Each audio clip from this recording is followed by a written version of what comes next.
विदधाति पूर्वं यो वै वेदांश्च प्रहिणोति तस्मै तं हदेवमात्मबुद्धिप्रकाशं मुमुक्षुर्वै शरणमहं प्रपद्ये।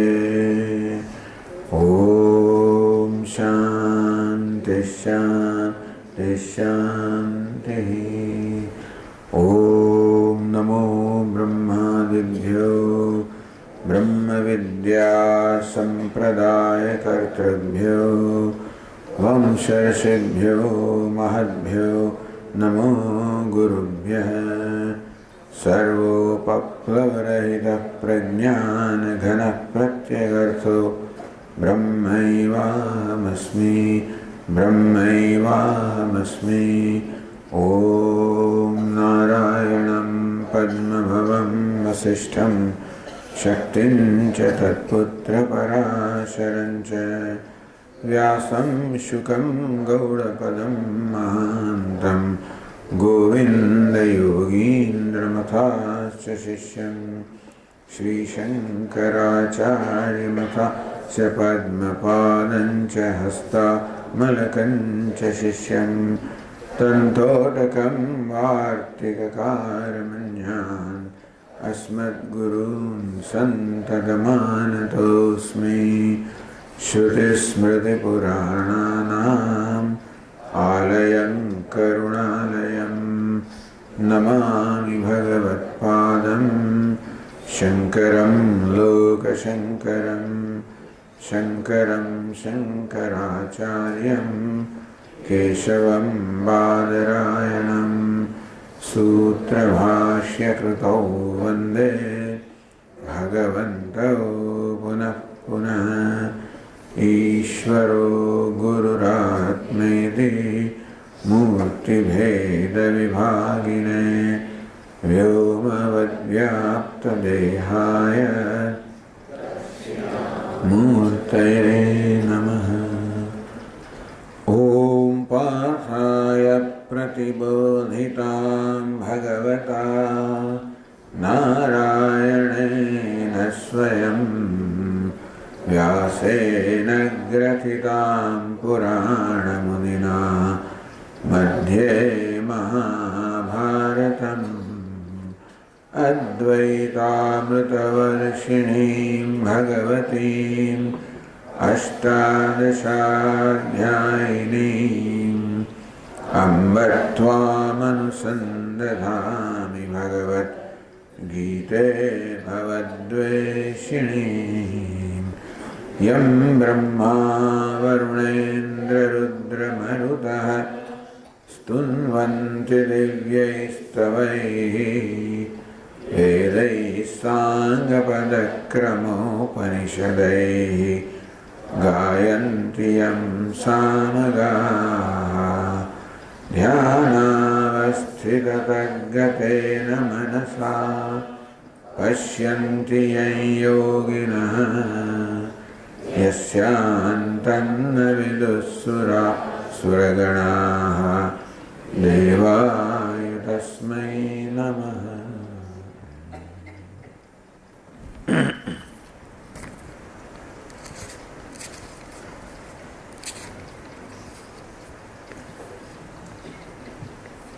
नौवां श्लोक थे।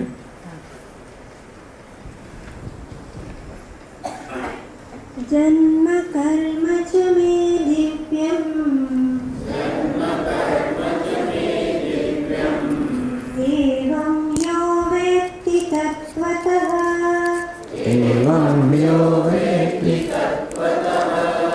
त्यक्त्वा देहं पुनर्जन्म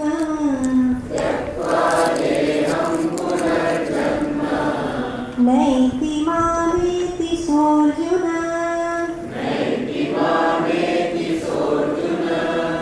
वीतरागभयक्रोधाः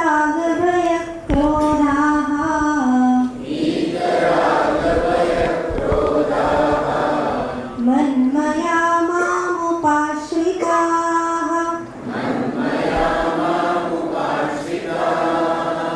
बहवो ज्ञानतपसा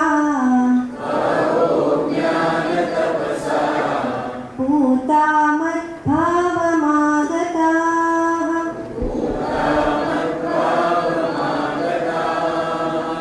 ये यथा मां प्रपद्यन्ते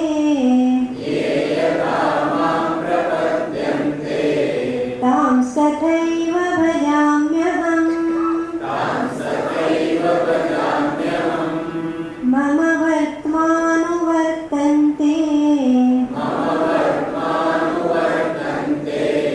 मनुष्याः पार्थ सर्वशः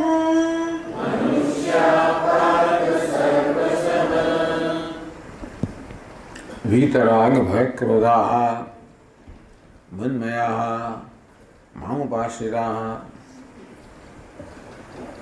मद्भावम आगता। वो क्या मुमुक्षुओ से जिज्ञासो साधकों से मद्भावम आगता જે મારા ભાવને પ્રાપ્ત થયા છે, મારા સ્વરૂપને પ્રાપ્ત થયા છે, અર્થાત જેઓ મને આત્મતયા જાણે છે। ભગવાનને આત્મતયા જાણવો એટલે હું ઈશ્વર છું, હું બ્રહ્મ છું। ઈશ્વર જે તત્વ છે એ જ મારું તત્વ છે। ભલે ઈશ્વર સર્વજ્ઞ હોય, સર્વશક્તિમાન હોય, એ તો એની ઉપાધિનો ધર્મ છે, પણ ઈશ્વરનું સ્વરૂપ તત્વ કેવું છે? ઈશ્વર સચ્ચિદાનંદ છે।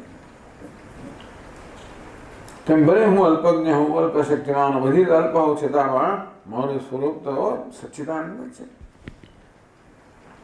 ઈશ્વર અગ્નિ સમાન છે, હું જાણે કે તણખા સમાન છું, પણ અગ્નિનું કદ મારે મોટું હોય અને સ્વરૂપ તો ઉષ્ણતા અને પ્રકાશ જ છે। તેવી રીતે તણખાનું કદ ભલે નાનું હોય, એ પણ ઉષ્ણતા અને પ્રકાશ જ છે।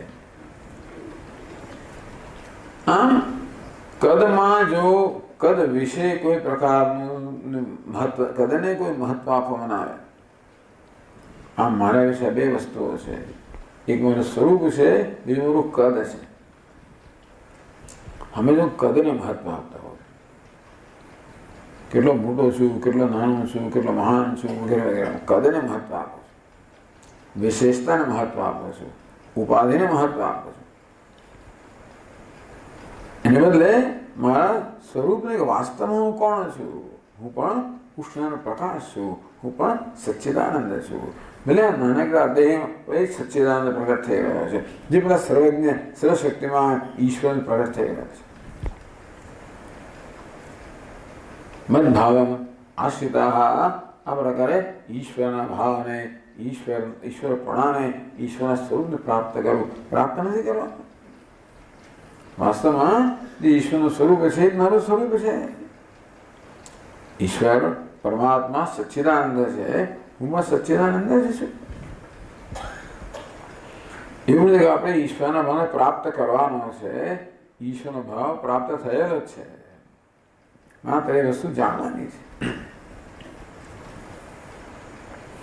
એની માટે યોગ્ય વાતાવરણ આપણા અંતઃકરણમાં ઊભું કરવું પડે। જેમણે ભગવાને કહ્યું વીત રાગ ભય ક્રોધા મન્મયા મામુપાશ્રિતા। મામુપાશ્રિતા, ભગવાન કે મને ઉપાશ્રિત, મને શરણાગત થયેલા। મામ ઈશ્વરમ શરણમ ગતા, એક મને ઈશ્વરને શરણ થયેલા છે।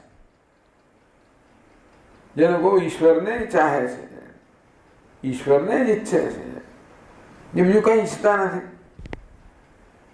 ઈશ્વરને શરણાગત થવું। તેથી જે કે ઈશ્વર કરે છે એ સર્વ બરોબર છે,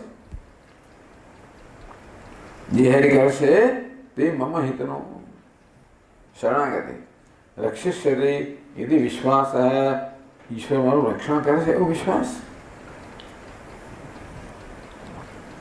આવું હોય ને તો પછી આ રાગ ભય ક્રોધ રહે નહીં। જે ભક્ત સંપૂર્ણ ઈશ્વરને શરણાગત છે, ઈશ્વર સમર્પિત છે કે એ મારો રક્ષક છે, તું રક્ષક કાહુ કો ડરના। જ્યારે એ મારો રક્ષક હોય તો પછી મારો ડર કોનો છે? આ પ્રહલાદ કોઈથી નતો ડરતો, જે કરવું એ કરો। મને હાથી નીચે તો કચડાવી દો ભલે, પહાડથી ઉપર ફેંકો ભલે, અગ્નિમાં બાળી નાખો, જે કરો એ કરો. એક વસ્તુ નિડર, કોઈ ડરે નહીં, ઈશ્વરને સમર્પિત. જેટલે ઊંચે આપણે આ પ્રકારે ઈશ્વરની શરણ, તો ઈશ્વરનો આપણે જેટલે ઊંચે જીવનનો સ્વીકાર કર્યો હોય કે ઈશ્વર જ રક્ષક છે, ઈશ્વર સર્વ કરનાર છે, એ જે કંઈ કરે છે એનો અનુગ્રહ છે. મને એનો કોઈ વિરોધ નથી. માન મળે પણ આપનાર ઈશ્વર છે, અપમાન મળે આપનાર પણ ઈશ્વર છે, સફળતા મળે આપનાર ઈશ્વર છે, નિષ્ફળતા મળે આપનાર ઈશ્વર છે. જે કંઈ આપી રહ્યો છે ઈશ્વર એ કરનાર છે. હું પ્રેમથી સ્વીકારું છું, કોઈ મને વિરોધ નથી. જે આવો પ્રકારનો સ્વીકાર છે ઈશ્વરનો, તે જે પ્રસાદ બુદ્ધિ ઈશ્વર જે કરી રહ્યો છે ત્યાં ભવિષ્યની કોઈ ચિંતા નથી. આ ભય જન્મે ભવિષ્યની ચિંતામાંથી કે ભવિષ્ય અનિશ્ચિત, શું થશે, જે થશે બરોબર જ થવાનું છે, ભક્તને ખાતરી છે, મારે કોઈ ચિંતા નથી, ભય નથી. તો રાગ દ્વેષ પણ નથી. જે મને મારી સમક્ષ આવે એ મને ગમતું ના હોય તો દ્વેષ થાય અને ગમતું તો રાગ થાય. પણ ઈશ્વરનો પ્રસાદ જ્યાં છે, ભગવાનનો પ્રસાદ છે, ઈશ્વરની કૃપા છે. આમ જ્યારે જે કંઈ બની રહ્યું હોય એને ઈશ્વરના પ્રસાદ તરીકે સ્વીકારવામાં આવે ત્યારે ત્યાં સમત્વ બુદ્ધિ છે, તે રાગ પણ નથી, દ્વેષ પણ નથી. કડવો છે ઈશ્વરનો પ્રસાદ છે, મીઠો છે એનો પ્રસાદ છે. જેમ કડવું બને ઈશ્વરનો પ્રસાદ, મીઠું બને ઈશ્વરનો પ્રસાદ. વીત રાગ ભય ક્રોધા. સ્વામીજી કે મોર ઓફ ઈશ્વર લેસ ઓફ આઈ. જેમ ઈશ્વર આપણા પ્રવેશ, જીવનનો પ્રવેશ કરે, કઈ રીતે કે એ કર્મફળ દાખલનું ફળ આપનાર છે, એ સતત અનુગ્રહ કરનાર છે. એ જે કરે દ્વારા એનો અનુગ્રહ જ થઈ રહ્યો, કારણ કે એ સિવાય બીજું કશું કરી શકે એમ જ નથી. અનુગ્રહનું સ્વરૂપ છે, જેનું જે સ્વરૂપ એ જે કરી શકે, બીજું શું કરી શકે. આમ બાળવું અગ્નિનું સ્વરૂપ તો બીજું શું કરી શકે નહીં. ઉજાડવું સ્વરૂપનું સ્વરૂપ એ જ કરી શકે. તેમ અનુગ્રહ કરવો એ ઈશ્વરનું સ્વરૂપ, એ જે કરે અનુગ્રહ જ હોય. આવી ખાતરી ભક્તને છે. વીતરાગ ભય ક્રોધા મામ ઉપાસિતા મનમયા. બસ જેને ઈશ્વરને જ જાણવો છે, બીજું કંઈ જાણવું જ નથી, જેને બીજું કોઈ ધ્યેય જ નથી. ઈશ્વરને કેમ જણાય? જ્ઞાન તપસ્યા, જ્ઞાન અને તપશ્ચર્યા ઈશ્વરને જણાય. કઈ તપશ્ચર્યા? શાસ્ત્રનું શ્રવણ કરવું, મનન કરવું, ધ્યાન કરવું, જ્ઞાનરૂપી તપશ્ચર્યા. બીજી તપશ્ચર્યા પણ હોય, પણ આ જ્ઞાનરૂપી તપશ્ચર્યા ઈશ્વરને પ્રાપ્ત કરવાનો છે. અજ્ઞાન માત્ર મને એનાથી દૂર રાખી રહ્યો છે. પૂતા એમ જે કે મનમાં મલિનતા છે, અજ્ઞાનની મલિનતા હોય, અહંકારની હોય, મમકાર, જે કે મલિનતા હોય બધી આ જ્ઞાનના પ્રકાશમાં કે જ્ઞાનના અગ્નિમાં બધી ભસ્મ થતી જાય. મદ ભાવમ આગતા, મારા ભાવને પ્રાપ્ત કરતા એ લોકોમાં પણ આ જ્ઞાન દ્રઢ બને કે હું સચ્ચિદાનંદ સ્વરૂપ છું. ભગવાન કે કોઈ પ્રકારનો મને પક્ષપાત નથી. આગળ કહ્યું કે ભગવાન જે લોકો આપના ભક્તો હોય એમને જ આપ મોક્ષ આપો, બીજા જે હોય જે કોઈ આ હોય એને ભક્ત કહો તો આ મોક્ષ પ્રાપ્ત કરે. હું તો બધા પર અનુગ્રહ કરનાર છું. ભગવાન આપનો ભક્ત ન હોય તો અનુગ્રહ ના કરો. આપણે ન ઈચ્છતો બીજું કશું ઈચ્છતો હોય તો હું તો અનુગ્રહ કરું. હું જે કરું અનુગ્રહ જ હોય. એટલે 11 શ્લોકમાં ભગવાને કહ્યું યે યથા મામ પ્રપદ્યન્તે તામ તથૈવ ભજામ્યહમ. જે રીતે, જે પ્રયોજનથી અને જે રીતે આ ભક્તો પ્રપદ્યન્તે મને પ્રાર્થના કરે છે, મારી પાસે યાચના કરે છે, મારું શરણ લે છે. ભક્તો બે પ્રકારના હોય, સકામ ભક્તો હોય અને નિષ્કામ ભક્તો હોય. મોટા ભાગના લોકો સકામ ભક્ત હોય.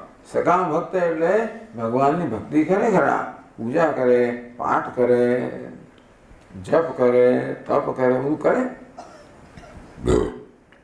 સકામ એટલે એ પાછળ કોઈ પ્રકારની કામ ન હોય કે ભગવાન આજે મારા દીકરાનું ધ્યાન રાખજો, મારા ધંધાનું જરા ધ્યાન રાખજો, સ્વામી જરા ધ્યાન રાખજો, એવું કે સ્વામી પરીક્ષા બેસવા જરા ધ્યાન રાખજો. ભગવાનને કામ સોંપ્યા જ કરે આ લોકો સકામ ભક્તો.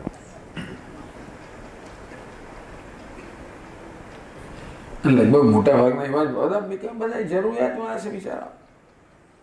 માણસ માત્ર જરૂરિયાતમાં છે. એ પોતાને દિનહીન માનતો હોય છે, તેથી એની અનેક જરૂરિયાત બધી માને છે. ભગવાનનો ભક્ત કઈ રીતે છે? કારણ કે જરૂરિયાતો પૂરી કરો ભગવાન પાસે જાય છે. મામ પ્રબધ્યંતે, ભગવાન કે એ લોકો મને શરણાગત થયેલા છે, એ મારી પાસે યાચના કરે છે, એની ઈચ્છા પૂરી કરો મારી પાસે આવે. બહુ મોટી વસ્તુ છે. મારા ભક્ત જ છે. આમ તો હવે આપણે યાચના લઈને ભગવાન પાસે જઈએ ત્યારે ભગવાનના ભક્ત છીએ કે આપણે યાચનાના ભક્ત છીએ એ કેવું જરા અઘરું છે. કે મને નોકરી મળી જાય બસ તો હું તિરુપતિ પાસે જઉં છું અને આમ ભેટ મૂકું છું કે ધ્યાન આપજો મારે ઇન્ટરવ્યુમાં જવાનું છે. ભગવાન રોજ હું અર્પણ તો ભગવાનને કર્યું, પણ અંદરથી હું ભગવાનની ઈચ્છું છું કે નોકરી ઈચ્છું છું? હું કોનો ભક્ત? ખરેખર તો કોનો ભક્ત છું? નોકરીનો ભક્ત છું. ટૂંકમાં સકામ માણસ આમ કહેવાય. ખરેખર તો એ ભગવાનનો ભક્ત કરો પણ ભગવાનનો ઉપયોગ કરનાર છે. ભગવાનની ઉદારતાનો લાભ લેનાર. બીજું કાંઈ નોકરી માણે 50,000નો પગાર, ભગવાનને 500 રૂપિયા થાય. એ શું કેટલું ધર્મમાં છે?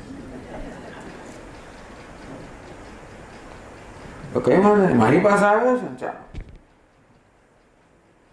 કંઈક તો મને ધર્યું. પત્રમ પુષ્પમ ફલમ તો એમ જે કંઈ ધર્યું તે. ફૂલ નહીં તો ફૂલની પાંખડી એમ કે, ફૂલ નહીં તો ફૂલની પાંખડી. ફૂલે પણ નહીં, ફૂલની પાંખડી.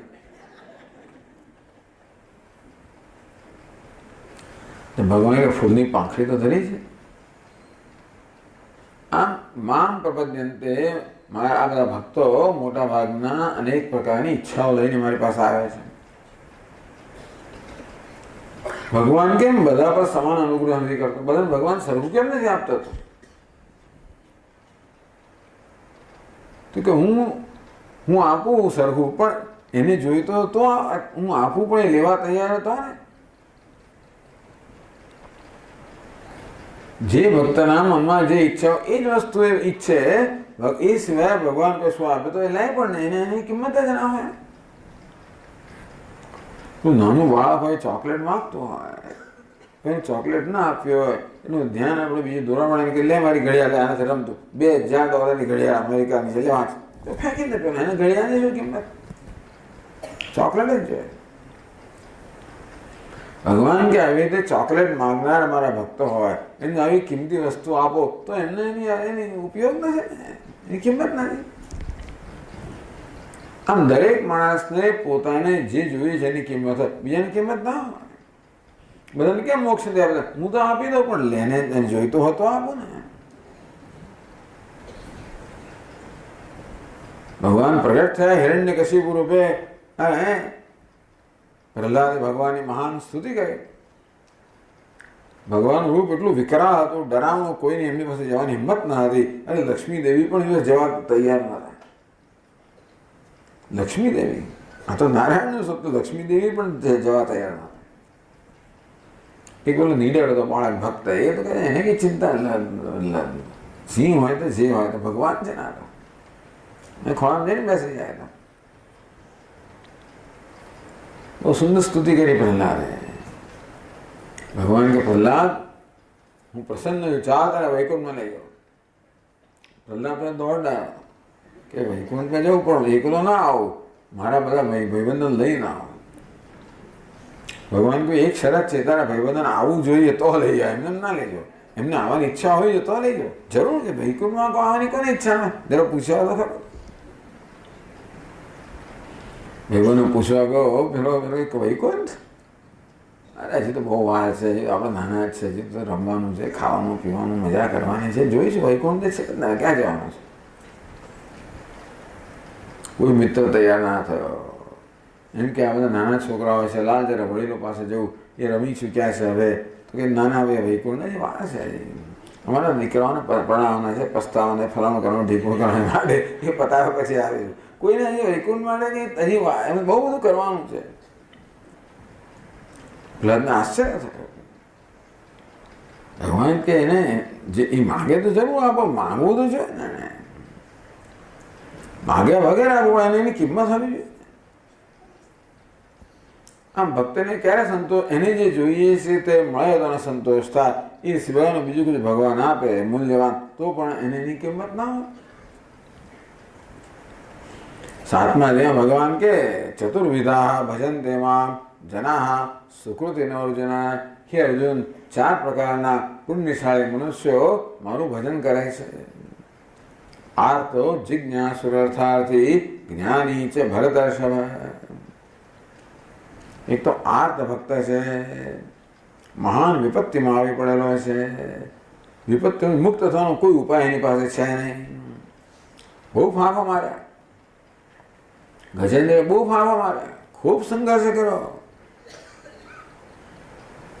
જ્યારે સરોવરમાં સ્નાન કરે, પાણી પીવા ગયો, રમત રમવા ગયો, અને તે વખતે મગરને પકડ્યો. પહેલાં તો એણે બધો પ્રયત્ન કર્યો મગરની પકડવાથી છૂટવા માટે. લાગ્યું હવે ભાઈ ચાલવાનું નથી, હવે હું ડૂબવાનો જ. ત્યારે ભગવાનને યાદ કરે, ભગવાન ચાલો કઈ મને યાદ તો કરો. કેટલા બધા બધા અમને કોઈ બેન અત્યારે શું કરતા હતો, જા તું કરી લે. આપણને કોઈ ક્યાં હતા, છેલ્લી ઘડી એમની પાસે આવે છે, અત્યારે શું કરતા હતા. તને બહુ અભિમાન નહીં તારા બળમાં, જોઈએ ને જો કેવું થાય છે, જોયો તો ખરો. આપણે આવું જ કહીએ, ખૂબ ભૂલી જઈશ ફરી ટૂંકમાં. એટલે આવી જાતનું આપણું વર્તન ઓળખા. ભગવાન કે નહીં, ગોવિંદ બોલ્યો નથી ને આવી નથી ગયા. ટૂંકમાં લોકો એમને કેટલા છેતરે છે, એમની ઉદારતાનો કેટલો લાભ લે છે.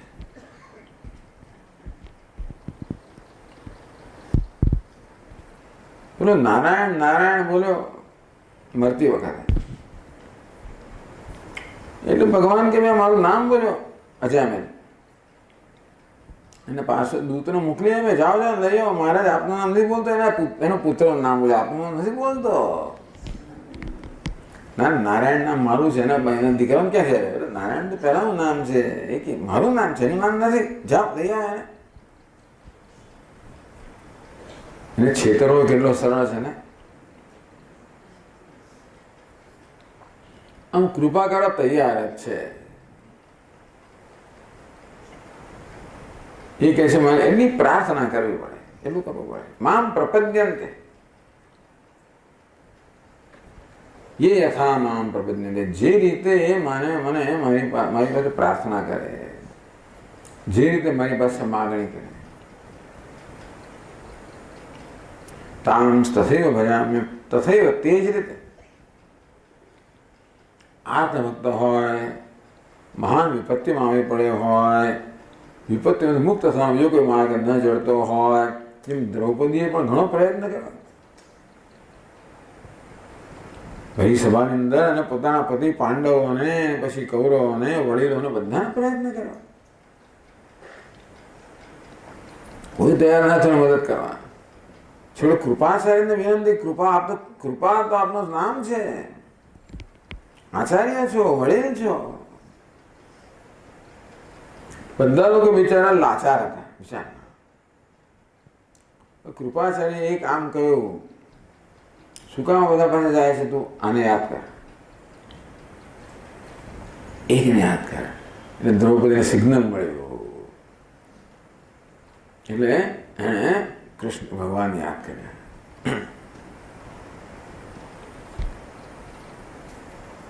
હે કૃષ્ણ દ્વારિકાવાસીન, એ દ્વારિકામાં નિવાસ કરનાર શ્રી કૃષ્ણ, આપ જોતા નથી કે હું કૌરવની આ સભામાં ફસાઈ ગઈ છું?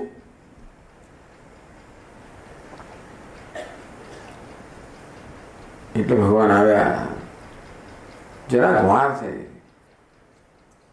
એ કહે કે દ્રૌપદી કે દ્વારિકા વાસી કરો મારે, હું અહીંયા જ છું, હું ક્યાં દ્વારિકામાં તો બધે છું, તો દ્વારિકા જઈને પાછો આવવો પડે, હું તો અહીંયા જ છું. નહીં થાય.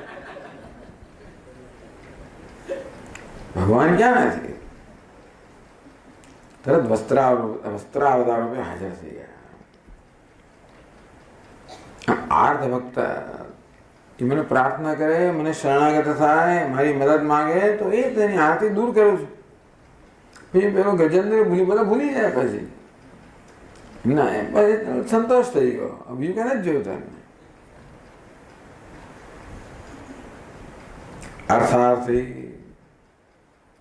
ઘણા લોકો અર્થની એટલે કે દુનિયાવી સંપત્તિની, આ લોક ને પરલોકની સંપત્તિની પ્રાર્થના કરે. એવી જ એમને કિંમત છે. એ જ એમનો વિવેક, આટલો એમનો વિવેક છે.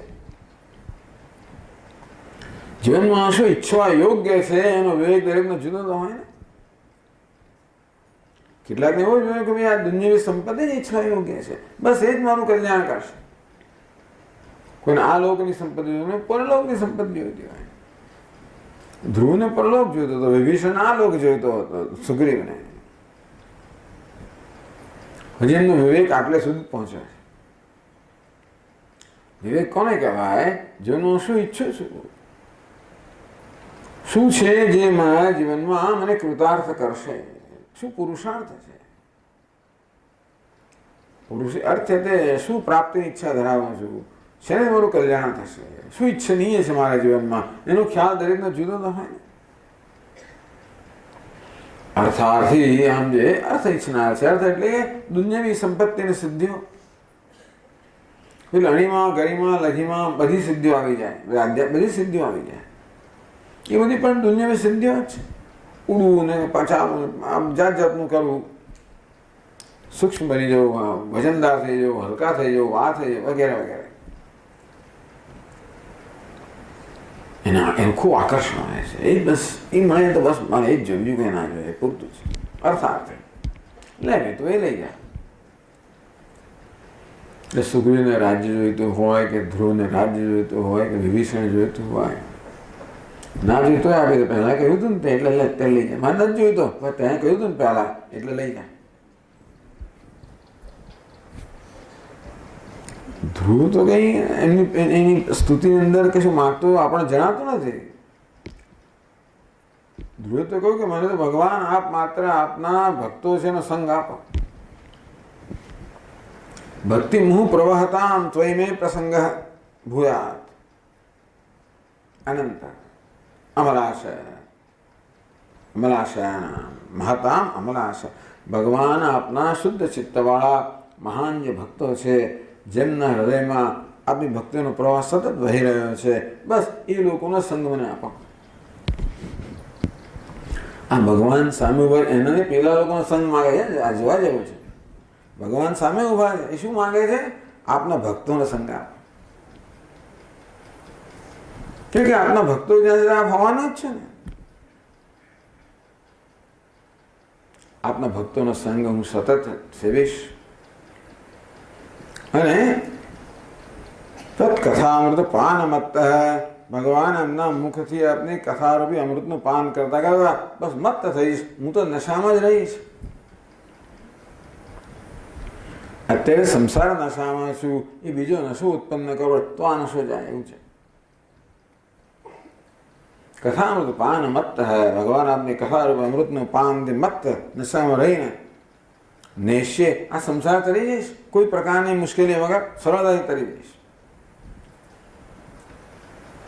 તો એ ભગવાન એને આવું રાજ્યને બધું આપ્યું. પછી પાછળથી પસ્તાવા મળે કે અરે મેં શું કામ આ સ્વીકાર્યું.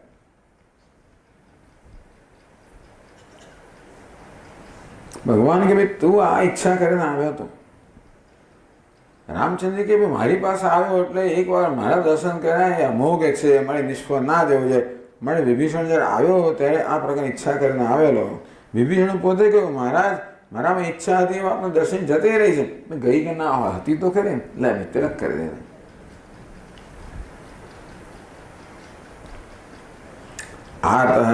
અર્થાર્થી આ કહેવાય છે સકામ ભક્ત. અને સકામ ભક્ત કહેવાય. ભગવાન દ્વેષ નથી કરતા. ભલે કામના લઈને આવ્યો છું તો પણ એનો આદર છે. એને ચડિયાતો ભક્ત છે જિજ્ઞાસુ, જે કોઈ દુનિયા વસ્તુ નથી ઈચ્છતો, જે માત્ર જ્ઞાન ઈચ્છે. આપણા સ્વામી ભક્ત એ જ મેચ્યોર, એ જ પરિપક્વ માણસ છે. ઇમોશનલી મેચ્યોર શું કહેવાય, કોને કહેવાય? એટલે કે કોનું અંતઃકરણ પરિપક્વ બન્યું છે, કોનું અંતઃકરણ શુદ્ધ બન્યું છે, જેના અંતઃકરણમાં ભગવાનના જ્ઞાનની ઈચ્છા છે, ભક્તિની ઈચ્છા છે, ભગવાનની ઈચ્છા છે. કોઈ ભગવાનને જ્ઞાન વડે પ્રાપ્ત કરવા ઈચ્છે, કોઈ ભગવાનને ભક્તિ વડે પ્રાપ્ત કરવા ઈચ્છે, પણ ભગવાનની ઈચ્છા છે. ભગવાન કહે અહીં આપું છું. જ્ઞાની છે ભરતર્ષભ, જેને જ્ઞાન થઈ ગયું છે, જે સંન્યાસીઓ છે, જેને માત્ર મોક્ષ જોઈએ છે, એને મોક્ષ પ્રદાન કરો. ભગવાન હું સર્વશક્તિમાન, સર્વજ્ઞ છું, સર્વશક્તિમાન છું, સર્વે આપવા માટે સમર્થ છું. પણ માંગનારમાં કેટલો વિવેક છે, શું માગવું એનો વિવેક આપણી પાસે હોતો નથી. પેલો ભિખારી બિચારો ઝાડ નીચે બેસીને રડે છે, એનું હાલનું તૂટી ગયું છે. રાજા પસાર થઈ રહ્યો છે એના હાથી પર એની આખી બધા પરિવારને લઈને, એને કે છે આ કોણ રડે છે બેસીને? મારા રાજ્યમાં કોઈ દુઃખી કોણ છે? બોલાવે ને. કેમ રડે છે? ત્યાં શું જોયે છે? મારા ભિખારી છું, મારું હાંડલું તૂટી ગયું છે, એક નવું હાંડલું અપાવો ને. માગી માગી નવું માગ્યું. બસ આટલી જ એની પરિપક્વ, આટલો જ એનો વિવેક છે. આમ કયા પ્રકારની માગણી આપણા અંતરમાંથી જન્મે છે એ આપણી પરિપક્વતા બતાવે છે. તુચ્છ વસ્તુની માગણી કર્યા જ કરીએ છીએ આપણે. રાગ દ્વેષથી પ્રેરે, આ રાગ પૂરો કર, આ દ્વેષ પૂરો કર, બીજું માગીએ આપણે. આમ રાગ દ્વેષથી પ્રેરાય એ માંગે છે, એનામાં સકામ, સકામ એટલે કામનાથી પ્રેરાય, રાગ દ્વેષથી પ્રેરાય ને. ભગવાન કે કઈમાં જે અથામાં પ્રપદ્યંતે, જે રીતે એ લોકો મને શરણાગત થાય છે, જે રીતે મને પ્રાર્થના કરે છે, જે વસ્તુ મને બધું ઈચ્છા લઈને આવે છે, તામ તથૈવ ભજામ, એ જ રીતે એમના પર અનુગ્રહ કરો. સકામ ભક્ત હોય તો કામના પૂરી કરે ને, નિષ્કામ ભક્ત તો શું કરે? આ નિષ્કામ ભક્તો ભગવાનને ધર્મ સંકલ્પમાં મૂકી દે છે. એ સમર્પણ પોતાની જાતનું કરે ને, કશું માંગે ને ભગવાન હવે શું કરે? ભગવાન કશું નહીં માંગતો, મારી જાતને જ આપી દો. આમ તામ તથૈવ ભજામ, તે જ રીતે અહમ ભજામી અનુગૃહ્ણામિ, એ પ્રકારે મારા ભક્તો પર હું અનુગ્રહ કરું છું. એટલે એ લોકો મોક્ષની માગણી કરે તો મેં આપ્યો. ભગવાનને આપણો પ્રશ્ન કે મહારાજ આપ તો કઈ પક્ષપાતી લાગો છો? વીત રાગ ભય ક્રોધા, રાગ ભય ક્રોધથી મુક્ત થયેલા શુદ્ધ અંતઃકરણવાળા આપના એ ભક્તો છે, એમના મત ભાવ આગતા આપના ભાવને આપ મોક્ષ એમને પ્રદાન કરો છો અને બીજા બધા નથી કરતા, શું આ પક્ષપાતી ના કહેવા? ભગવાન કે નહીં, મનમયા મામ ઉપાસિતા, આ નિષ્કામ ભક્તો છે, એમને એમના જીવનમાં મારા સિવાય બીજી કંઈ માંગણી નથી, એ મને સમર્પિત થયેલા છે, મને શરણાગત થયેલા છે, મને જ ઈચ્છે છે, મારે એમને આપું છું. પણ બીજા ભક્તો જે સકામ ભક્તો છે, મને ઈચ્છતા હોય તે જે ઈચ્છે આપું છું. ટૂંકમાં મારામાં કોઈ પક્ષપાત નથી, હું કોઈ રાગ દ્વેષથી પ્રેરણા કરતો નથી. એને જ ભગવાન કહેવાય ને, જેનો રાગ દ્વેષ ના હોય નહીં તો ભગવાન મને આપવા ફેર છું.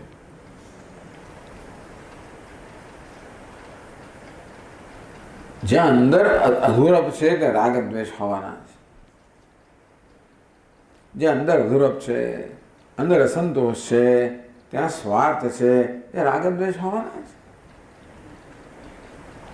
ભગવાન તો પૂર્ણ સ્વરૂપ છે, એમનામાં જ ભગવાન, એમનામાં જ તત્વ, એમનામાં સત્ય. તત્સત્યમ સ આત્મા તત્વમસી શ્વેત કહેતો. આ પૂર્ણતા સત્ય છે, અપૂર્ણતા સત્ય નથી. ભલે બધે અપૂર્ણતા જણાતી હોય, પરંતુ વાસ્તવમાં બધી અપૂર્ણતાના ગર્ભમાં એના અધિષ્ઠાન રૂપે પૂર્ણતા રહેલી છે. ભલે ચારે બાજુ અનેકતા દેખાતી હોય, ભેદભાવ દેખાય, પણ બધાના મૂળમાં તો અભેદ જ રહેલો છે. આ માનવું અઘરું છે. અને દુઃખ ચારે બાજુ દેખાય છે, ભગવાન બધાના અંતરમાં મૂળમાં તો આનંદ જ રહેલો છે. કેવી રીતે માની શકાય? ઉર્ધ્વ મૂલમ અધશાખમ.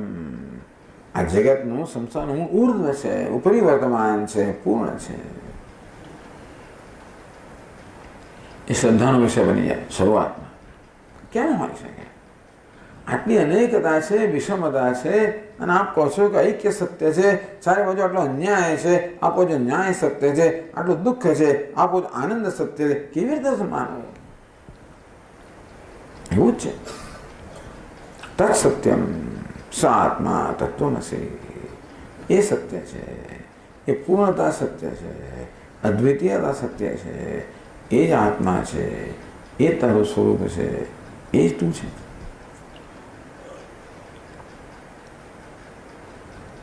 આવો વિવેક જેનામાં છે અને એ પ્રાપ્ત થાય છે. પણ મોટા ભાગનામાં તો વિવેક ના છે, બિચારા જે આ જગતને સત્ય આપનારા જ છે. તો આજે સપાટી પર દેખાય છે એ સત્ય નથી, તો જ આપણે એને આંબી શકીએ, તો જ આપણે અતીત થઈ શકીએ ને. આ સત્ય જ છે તો આપણે તો એમાં ગૂંચવાયેલા જ રહેવાના, એની ઉપર નહીં જઈ શકીએ. જે રાગ દ્વેષ છે ત્યાં જે બહાર દેખાય છે એને સત્યતા અપાય. જે રાગ દ્વેષથી મુક્ત થયો છે એ જ આ બધું સપાટી પર જણાતી જે ભેદભાવ છે, જે અનેકતા છે, વિવિધતા છે, આ બધાથી ઉપર ઉઠી શકે. આ બધું તો ત્રણ ગુણનો સંસાર, નિસ્ત્રય ગુણનો ભવાર્જુન, એ આ ત્રણ ગુણથી પર થઈ શકે. એટલે અંતઃકરણ શુદ્ધિ એટલે મહત્વની છે. ભગવાનમાં રાગ દ્વેષ ના હોય, પૂર્ણ છે. પૂર્ણતામાં અધૂરપ ના હોય, ત્યાં સ્વાર્થ ના હોય, ત્યાં વળી એ માગણી ના હોય, ઈચ્છા ના હોય, જરૂરિયાત ના હોય, ત્યાં રાગ દ્વેષ ક્યાં હોય? એટલે રાગ દ્વેષથી ભરપૂર સંસારનું તત્વ રાગ દ્વેષ વગરનું છે. આનું નામ ભગવાન. આવું આપણે શાસ્ત્રો કહે છે. અનેકતાથી ભરપૂર, વિષમતાથી ભરપૂર જગતનું તત્વ સમાન છે. સમમ સર્વેષુ ભૂતેષુ તિષ્ઠન્તમ પરમેશ્વરમ વયસ્યત્સુ અવિનશ્યંતમ યઃ પશ્યતિ સ પશ્યતિ. આ બધા નશ્વરમાં જે શાશ્વત તત્વ છે, અનેકમાં જે એક છે, આ સમાનમાં વિષમતામાં જે સમાન છે. યઃ પશ્યતિ, જે એને જુએ છે એ જ ખરેખર જુએ છે. બાકી બધા જોવા છતાં નથી જોતા. આ પ્રકારે ભગવદ્ ગીતામાં આપણા શાસ્ત્રોમાં ઈશ્વરનું નિરૂપણ થાય છે. ક્યાં ક્યાં રાગ દ્વેષ હોય? એટલા જ માટે ઈશ્વર જે કરે એ ક્યારે રાગ દ્વેષથી પ્રેરેલો હોય જ નહીં. કોઈને સજા ના કરે, કોઈનો ગુસ્સો ના થાય, કે બદલો ના લે. એવો કેવો ભગવાન બદલો લે, સજા કરે? એટલે ગઈકાલે કહ્યું ને કે ભલે આ દૈત્યોને અસુરને સજા કરતો જણાય તો પણ ચિત્તે કૃપા સમર નિષ્ઠુરતા. ભલે રણ મેદાન નિષ્ઠુરતા જણાતી હોય, ચિત્તમાં તો કૃપા છે. એ સિવાય કશું કરવાની શક્તિ જ નથી એનામાં. બીજું કરી જ ના શકે. બીજું લાવે ક્યાંથી? એ સિવાય હોય તો લાવે ને. એનો ક્રોધ હોય તો લાવે ને, લાવે ક્યાંથી? કૃપા સિવાય કશું એના પાસે છે જ નહીં, લાવે ક્યાંથી? પણ રામ છે ક્રોધ કરતા દેખાય છે, એ બરાબર નાટક કરે. એટલે એની લીલા કહેવામાં આવી. એવું લાગે કે એમના વ્યવહાર પર રાગ દ્વેષ લાગે છે, એ કોઈનો પક્ષપાત કરે છે અને કોઈનો વિરોધ કરે છે એવું જણાય. એ શું છે? એટલે લીલા કહેવામાં આવે. એવું સમજવાની વસ્તુ છે. ભલા લોકો ગૂંચવાઈ જાય છે. પાર્વતી દેવી ગૂંચવાઈ ગયા ને શંકર ભગવાને કે મહારાજ ભગવાન આમ રામ રામ રામ જેનો જપ કરો છે આ રામ છે, આ દશરથના પુત્ર આ રામ, એનો જપ કર્યા કરે છે. જો તો ખરા એમની પત્નીનું અપહરણ હતું તો જણા એ વૃક્ષને પૂછે છે, આટલી આસક્તિ એમનામાં છે? આંખમાંથી આંસુ આવે છે આવી આસક્તિમાં. રાવણ સામે ક્રોધ કરનાર છે, હવે રામ ક્રોધ વાળા ભગવાન. બધા લોકો ચક્કર ખાઈ જાય છે. આ બધી લીલા જ છે. આ બધી લીલાની અંદર ટૂંકમાં આવો કામ ક્રોધ જણાવનાર હોવા છતાં એ ભગવાન કામ ક્રોધ વગરના છે એ વસ્તુ શંકર ભગવાન જાણે છે. પાર્વતી ગુસ્સાઈ ગયા. તો આપણો શું હિસાબ? આ કામ ક્રોધ વાળો ભગવાન દેખાય છે આપણને. દેખાય ભગવાન જ છે, પણ કામ ક્રોધ વાળો દેખાય, રાગ દ્વેષ વાળો દેખાય છે. શેને સત્યતા આપવી? આખું રામચરિત માનસ એટલે અધ્યાત્મ રામાયણ એની રચના જ આ રીતે થઈ, દેખાડવા માટે કે કેવી રીતે સપાટી પર બધા કામ ક્રોધ જણાતા હોય ભગવાનમાં, તો પણ વાસ્તવ અંતરમાં એ સર્વથી મુક્ત છે. તે રામાયણ, આ રામાયણ રહ્યું આપણું જીવનનું, આ ભગવાન રહ્યો મારી સામેનો હું કેવો છે, રાગ દ્વેષ વાળો જણાય છે. એ સત્ય છે કે પછી એની કૃપા, એની પૂર્ણતા, એનો અનુગ્રહ શું સત્ય છે? આપણે વિવેક પર આધાર રાખે છે. ભગવાનને આપણે કેવો માનીએ છીએ અને કઈ રીતે એને આપણે એનો આશ્રય લઈએ છીએ.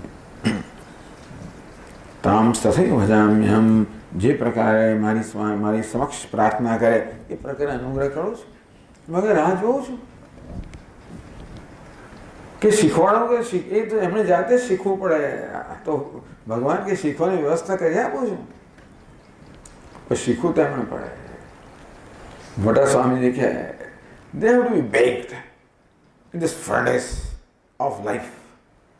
ટૂંકમાં ભગવાને આ લાઈફની ફરનેસ આખી મોટી ભઠ્ઠી તૈયાર કરી છે. એમાં જે તપાઈને, એમાં બરાબર રંધાઈને, એમાં શેકાઈને એ થઈને માણસ જીવ તો ધીમે ધીમે ધીમે બિચારો પરિપક્વ પાકતા વાર તો લાગે જ ને.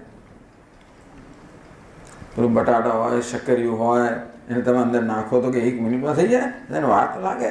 એમ બટાટા શક્કરિયા જેવા જીવ બિચારો આ દુનિયાની આખી જે સઘળી છે ને બરોબર તપશે, જન્મો જન્મથી ધીમે ધીમે પરિપક્વ થશે. આપણે બટાટાને બાફીએ, એમાં બટાટા પર કંઈ ક્રૂરતા નથી, એની અંદરનો જે સ્વાદ અને એ બધું એનું બહાર લાવવા માટેનો આ પ્રયત્ન છે ને.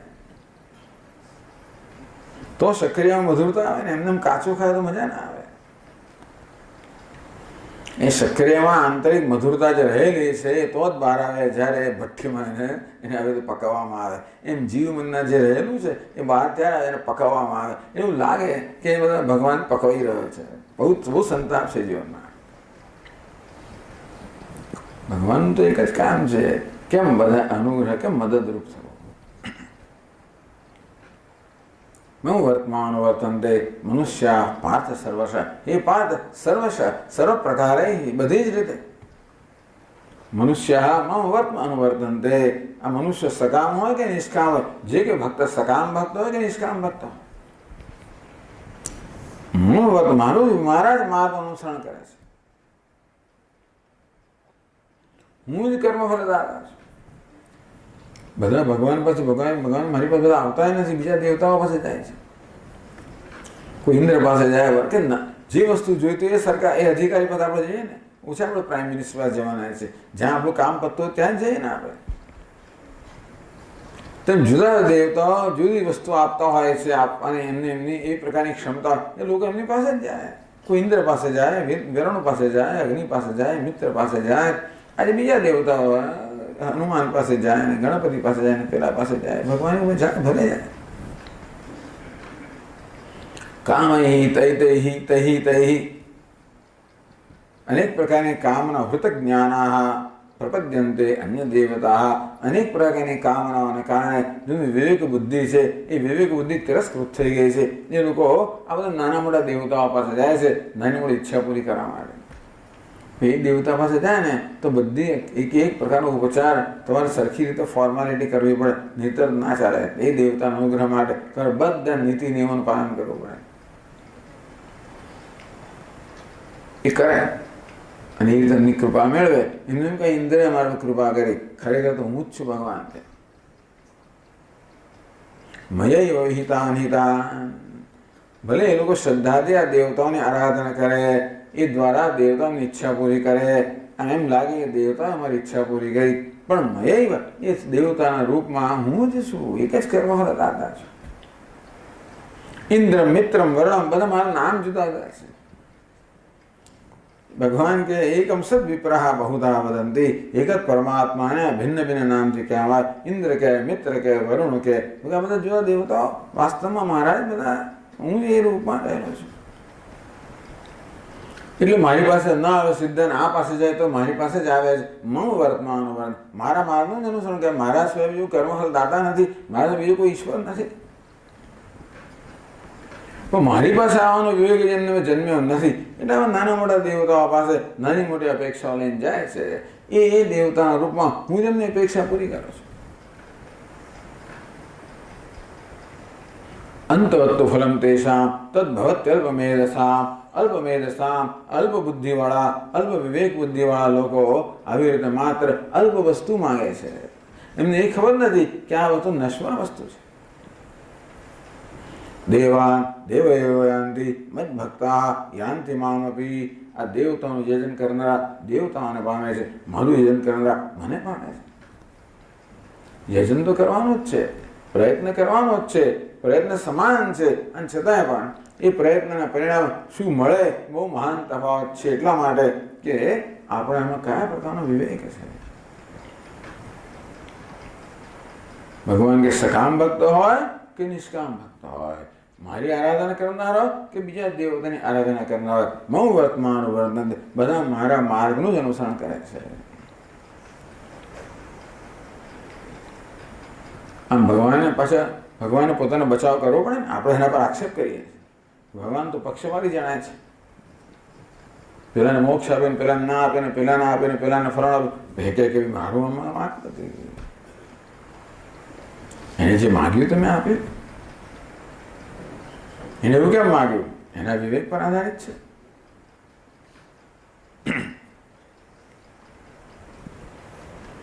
તો ભગવાન આવું કેમ થતું હશે કેમ બધા તમે તો પછી બધા મોક્ષ કેમ ને માંગી લેતા હોય ભગવાન જ્યારે તમે તો બધું આપવા સમર્થ છો સર્વશક્તિમાન છે સર્વજ્ઞ છો બધું છો જ અને અનુગ્રહ કરનારા છો અને પણ જે માંગે આપવા તમે તૈયાર છો જે માંગે આપતો તો કેમ લોકો આપની પાસે મોક્ષ નહીં માંગતા હવે અલ્પ વસ્તુ શું કામ માંગતા હશે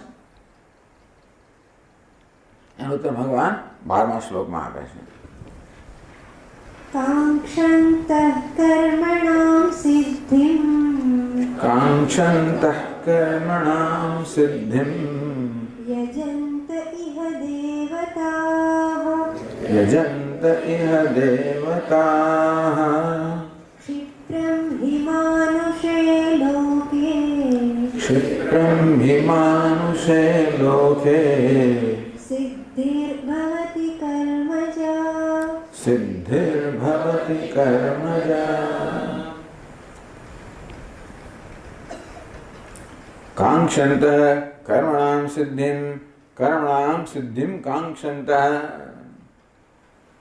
ભગવાન કે મોટા ભાગના મનુષ્યો જેમનામાં વિવેક નથી એ તો માત્ર સિદ્ધિ અર્થાત બધી દુનિયાવી સિદ્ધિઓ એની ઈચ્છા કાંક્ષन्तઃ એની ઈચ્છા કરનારા હોય છે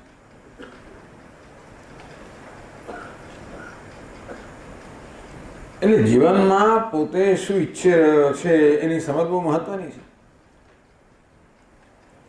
માણસ જન્મ્યો ત્યારથી ઈચ્છા તો કરતો જ આવે છે જૂના જમાનામાં આપણે સ્વામીજી કે નાનપણથી આઈ વોન્ટ ભાગદર આઈ વોન્ટ આ જોઈએ શું જોઈએ રમકડું જોઈએ ચોકલેટ જોઈએ ફુગ્ગો જોઈએ જરાક મોટો થયો ટ્રાયસિકલ જોઈએ જરાક મોટો થયો બાઇસિકલ જોઈએ જરાક મોટો થયો સ્કૂટર જોઈએ એથી જરા મોટો થયો મોટર બાઇક જોઈએ એથી મોટો થયો મોટર ગાડી જોઈએ પત્ની જોઈએ પુત્ર જોઈએ ફલાણું જોઈએ ઢીકણું જોઈએ આઈ વોન્ટ આ તો ચાલ્યા જ કરે ટૂંકમાં આ જોઈએ જે છે એની શ્રુતિ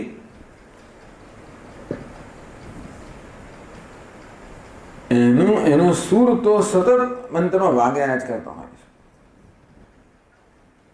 સમજાય કે જે રીતે પેલો સંગીત કે ગવૈયો હોય ગાતો હોય જુદા રાગ ગાતો હોય પાછળ પેલો તાનપુરો એનો ચાલ્યા જ કરતો હોય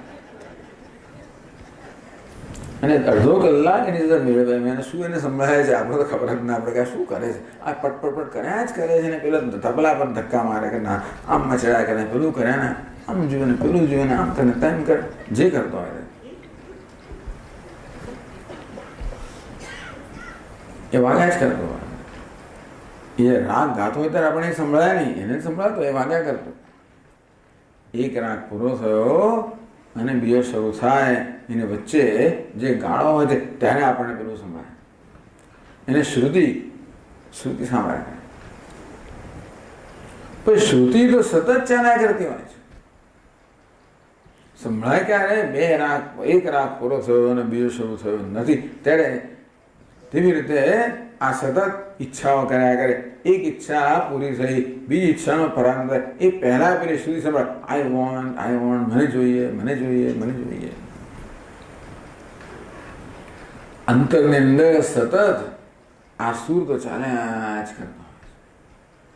શું જોઈએ છે એ ઈચ્છાનો વિષય બદલાય કરે પણ જોઈએ છે એ ના જાય. અને તેથી પેલો યાચક તો સતત રહે છે. પણ મોટા ભાગના માણસ તો ક્યારે પૂછતા જ નથી કે આખો દડો માંગ કરું શું જોઈએ છે મને. આટલી બધી મારી ઈચ્છાઓ પૂરી થઈ તો એની ઈચ્છા જતી નથી શું જોઈએ છે મને. મોટા ભાગના લોકો વિચાર કરે નહીં. ઈચ્છાઓ જન્મ્યા કરે પૂરી કર્યા કરે જન્મે પૂરી કર્યા કરે. આ જન્મ પૂરો થયો ફરી શરૂ થયો બસ આમાં આમાં છે આમાં જ એક પછી એક જન્મ પૂરા થતા રહ્યા. કશ્ચિત ધીરા કોઈક એવો ધીર મનુષ્ય મળે અમૃતત્વ ઈચ્છન જેને અમૃતત્વની ઈચ્છા હોય જેને અમરતાની ઈચ્છા હોય જેને પૂર્ણતાની ઈચ્છા હોય એવું કોઈક જન્મે જેના મનમાં આ પ્રકારની વસ્તુ જ પડે ત્યારે આ બધી ઈચ્છાઓ દ્વારા ખરેખર તો હું પૂર્ણતા ઈચ્છું છું અમરતા ઈચ્છું છું. ભલે પ્રત્યેક ઈચ્છા નાની વસ્તુની ઈચ્છા હોય કે દરેક નાની વસ્તુની ઈચ્છાની પાછળ ખરેખર તો હું શું ઈચ્છું છું મહાન ઈચ્છું છું પૂર્ણતા ઈચ્છું છું. આવી જાતની સૂઝ પડવી એટલે આપણે પહેલા જે વાત કરી ને અર્જુનમાં આ પ્રકારની સૂઝ એકદમ જાગૃત થઈ ગઈ. નકાંક્ષે વિજયમ કૃષ્ણ ન ચ રાજ્યમ સુખાની છે. હે કૃષ્ણ મને વિજય ના જોઈએ રાજ્ય ના જોઈએ સુખ ના જોઈએ. અવાપી ભૂમા સપત્ન વૃદ્ધમ રાજ્યમ સુરણાવી ચાધિપત્યમ. આ આખી ભૂમિનું નિષ્કંટક રાજ્ય પ્રાપ્ત થાય ત્યારે દેવતાનું આધિપત્ય પ્રાપ્ત થાય તો પણ એ મારા શોકને દૂર ના કરી શકે. આ તો મહાન વસ્તુ છે. આવી સૂઝ પડવી આ રીતે આપણા અંતરમાં આ જાતની એક સમજ જાગૃત થવી વિવેક જાગૃત થયો તો તરત બદલાઈ ગયો. એ સકામમાંથી એકદમ જિજ્ઞાસુ બની ગયો અર્થાર્થીમાં જિજ્ઞાસુ બની ગયો. અર્જુન આવેલો કે અર્થાર્થી રૂપે આવેલો અને શું જોતું અને વિજય જોઈતો હતો રાજ્ય જોઈતું હતું બધું જોઈતું હતું બદલાઈ ગયો જિજ્ઞાસુ થઈ ગયો. અને આપણા સ્વામી ઇમોશનલ મેચ્યોરિટી આ પ્રકારની માનસિક પરિપક્વતા કહો અંતઃકરણ શુદ્ધિ કહો વિવેક કહો વૈરાગ્ય કહો આ જાગૃત થયો. મનુષ્યાણામ સરસેષુ કશ્ચિદ યતતિ સિદ્ધ હે. ભગવાન કે હજારમાં કોઈક એવો હોય જેનામાં આ પ્રકારની ઝંખના ઉત્પન્ન થાય.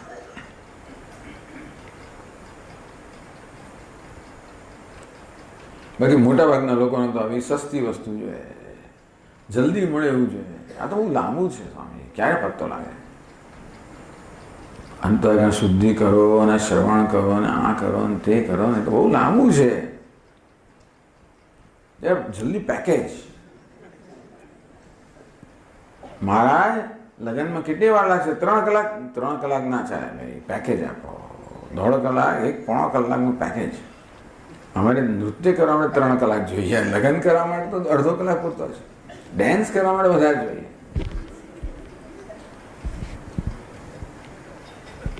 મહારાજો પણ જેટલું જોયું પેકેજ આવે પહેલાના મહારાજ કે ભાઈ તું તારે ઘેરનું મારે ઘેર હું તો આ કરીશ. અત્યારના મહારાજ નહીં કે તમે જે કહો પેકેજ આપીશ. લોકોને પેકેજ જોઈએ. ભગવાને એવું પેકેજ આપતું જલ્દી કર. કાંક્ષંત કર્મણામ સિદ્ધિ. આ કર્મ કરું મને ફળ મળી જવું જોઈએ સિદ્ધિ મળી જવી જોઈએ. યજંતેહ દેવતા, એટલા માટે કોની પાસે જાય? જ્યાં સરળતાથી સિદ્ધિ મળતી હોય, એટલે ઇન્દ્ર પાસે જાય, વરુણ પાસે જાય, આ દેવતાઓ પાસે જાય. એ દેવતાઓ એમના ક્ષેત્રમાં એમનું જે અધિકાર હોય એ પ્રકારે જલ્દી એ લોકો આપી શકે, અને માટે એ લોકો જલ્દી જલ્દી સિદ્ધિઓ આપી દે. ટૂંકમાં જલ્દી જલ્દી આપણી દુનિયાવી ઈચ્છાઓ પૂરી કરે.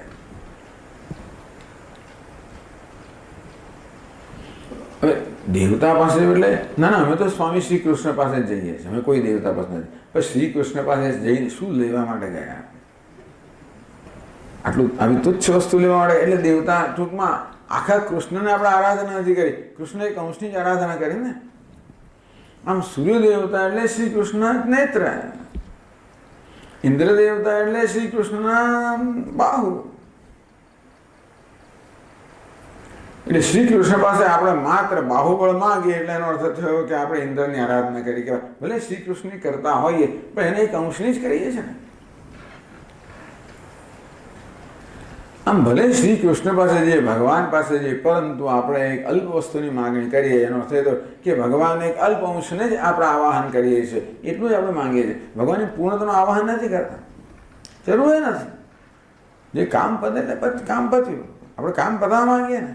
આખા ભગવાનની આવાહન ક્યારે કરીએ આપણે? બહુ લાંબુ છે તો બધું, બટ આટલું જ જોઈએ છે મારે. આમ ભલે આપણે અહીં દેવતાનો અર્થ કે સ્વામી અમે તો કોઈ દેવતા પાસે જતા નથી, એ દિવસો ગયા આવે એ જગ્યા. આ જ્યારે ઉપદેશ અપાઈ રહ્યો ત્યારે લોકો બધા યજ્ઞ યાગાદી દ્વારા અનેક દેવતાઓની આરાધના કરતા હતા. એ દેવતાઓ દ્વારા પોતાની ઈચ્છાઓ પૂરી કરતા હતા. એ વૈદિક દેવતાઓ રહ્યા, બીજા બધા દેવતા આવી ગયા એમના સ્થાને.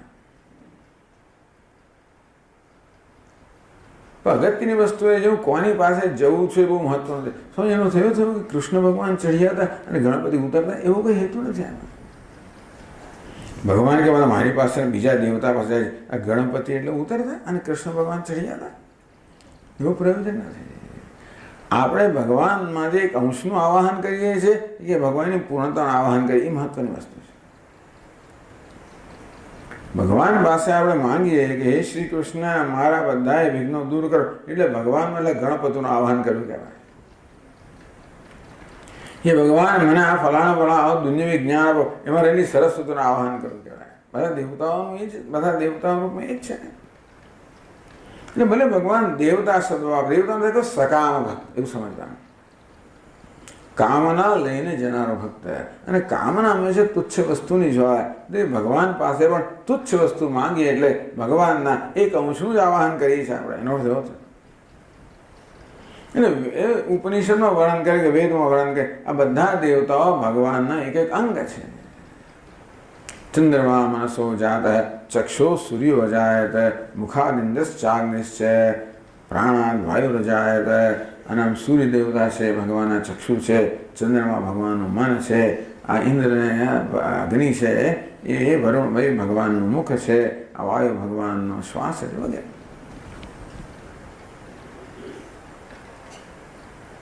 હવે આપણે વાયુ વગેરે પાસે નથી જતા, પરંતુ કહેવાનો ભાવ એ છે કે આપણે જ્યારે પણ કોઈક નાનકડી ઈચ્છા લઈને જઈએ ત્યારે આપણે ભગવાનના માત્ર એક અંશનું જ આવાહન કરીએ છીએ.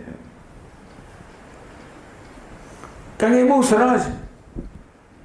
આપણે એ નાનકડી ઈચ્છા પૂરી કરવી સરળ છે, એના માટે બહુ લાંબુ કરવું ના પડે. કાંક્ષંત કર્મણામ સિદ્ધિમ. ભગવાન કહે કે મોટાભાગના લોકો સકામ અર્થાત કામના કરનારા મારા ભક્તો કરે, પણ સકામ ભક્ત હોય છે. અર્થાત હંમેશા કોઈનું કોઈ પ્રકારની દુન્યવી કામના લઈને જ મારી પાસે આવતા હોય છે. યજંતી હે દેવતા, તે જરૂર મારું યજન કરે છે, અર્થાત મારી આરાધના કરે છે. ટૂંકમાં એ ઈચ્છા પૂરી કરવા માટે જે કંઈ કરવું પડે એ જરૂર કરતા હોય છે. દેવતાની જે પૂજાની જે પદ્ધતિનું અનુસરણ કરે એ લોકો. હવે બીજા નવા દેવતાઓ ઘણા નીકળ્યા, સંતોષી માન, દશામાન, જે ટૂંકમાં નવા નવા દેવતાઓ એનું જે કંઈ કહ્યું હોય એ પ્રકારે એની આરાધના કરે, એનું વ્રત કરે. શુક્રવારે આ ખાવાનું, પેલા આમ કરવાનું, એ બધું ઘણું. આટલા શુક્રવાર કરવાના, એટલે આ પ્રકારે આરાધના કરવાની. એનો એટલે ટૂંકમાં જે હોય તે કારણ વાત એ છે કે આવું કેમ કરીએ? શું મારા જીવનનું મહત્વનું શું સ્વામી? અત્યારે મારી પાસે પૈસાની ખાસ જરૂર છે, એટલે વૈભવ લક્ષ્મીનું વ્રત કરો છો. અને વૈભવ લક્ષ્મી પ્રસન્ન થઈને એનું કામ કરે ખરે. જો એણે બરોબર વૈભવ લક્ષ્મીને પ્રસન્ન કરી હોય તો કામ કરે. એટલે આ બધા દેવતાઓ આ સંતોષીમાં વગેરે એટલા માટે કે એમની પાસેથી ઈચ્છા પૂરી કરવી સરળ છે, એટલે પેલા બાજુ મૂક્યા, બીજા દેવતાઓ અને બાજુ મૂક્યા. નવાના દેવતાઓ કેમ આવે છે? કલૌ ચંડી વિનાયક આ કલિયુગમાં ચંડી વિનાયક વગેરે દેવતાઓ છે, એટલે નવચંડી વગેરે, કારણ કે આ દેવતાઓને પ્રસન્ન કરવા સરળ છે કલિયુગની અંદર.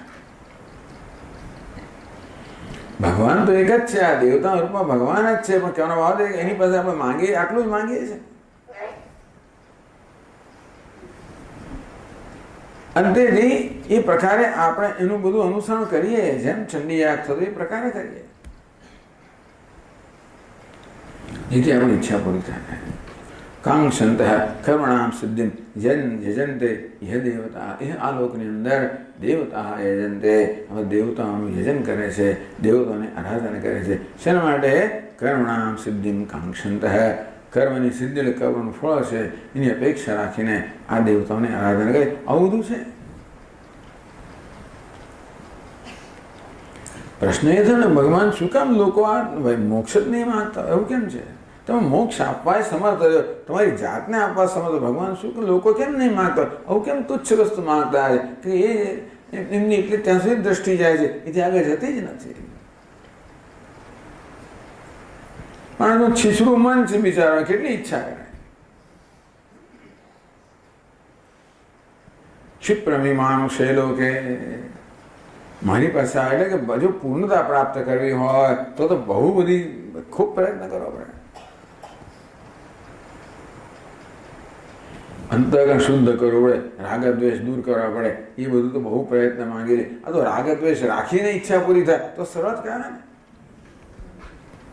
એ ચંડી આ કરે ને કે રાગદ્વેષ દૂર કરો, તારી કામના પૂરી કરો. ના, તું આટલું કર, મને આટલું આપ, તું મારું આટલું હવન કર, આમ કર, તારી ઈચ્છા પૂરી કરીશ.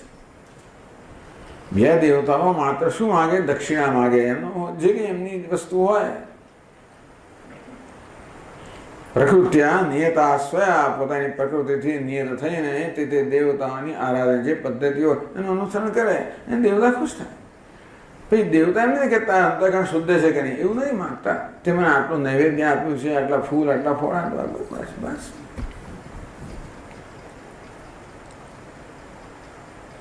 અંતેથી એ પ્રકારની દુન્યવી આપણી ઈચ્છાઓ પૂરી કરવાનું સરળ છે. એટલા માટે ભગવાન કહે કે આ લોકો આ પ્રકારની નાનકડી ઈચ્છાઓ કરતા હોય છે દેવતાઓ પાસે જતા, કારણ કે એમને પોતાની ઈચ્છાઓની સિદ્ધિ સરળતાથી થાય છે. જ્યારે આપણે પૂર્ણતા જોઈતો, ઈશ્વર જોઈતો હોય તો એ સરળતાથી ના થાય. એને માટે જુદા પ્રકારનો પ્રયત્ન કરવો પડે. પ્રયત્નનો પ્રકાર જુદો હોય, એમાં સમર્પણ કરવાનું હોય ખરું, પછી કામનાનું સમર્પણ કરવાનું હોય, અહંકારનું સમર્પણ કરવાનું હોય. બધો પ્રયત્ન માંગી લે. પ્રયત્ન તો છોડો, એ વિવેક માંગી લે. પહેલા વિવેક જોઈએ કે મને શું જોઈએ, મારા માટે મહત્વનું શું છે. મોટાભાગના લોકોમાં વિવેક હોતો જ નથી, અને માટે એ નાનકડી વસ્તુઓને જ જીવન મહત્વની માને છે અને તેથી માગે છે. અને વ્યવસ્થા એવી કરી છે ભગવાને કે એ માગણી જલ્દી પૂરી થઈ જાય. ક્ષિપ્રમિમાનુષે લોકે સિદ્ધિર્ભવતિ કર્મજા. માનુષે લોકે મનુષ્ય લોકમાં કર્મજા સિદ્ધિ ક્ષિપ્રમ ભવતી. આ પ્રકારે દેવતાઓની આરાધના કરવા દ્વારા જે સિદ્ધિ કહો, કર્મફળ કહો, ઈચ્છાની પૂર્તિ કહો, એ ક્ષિપ્રમ બહુ જલ્દી થઈ જાય છે. હવે આપણે બહુ જલ્દી જોઈએ ને, ઇન્સ્ટન્ટ જોઈએ. ઇન્સ્ટન્ટ કોફી વિધાઉટ કોફી, આ બધી કે ડીકેફિનેટેડ કોફી એટલે શું?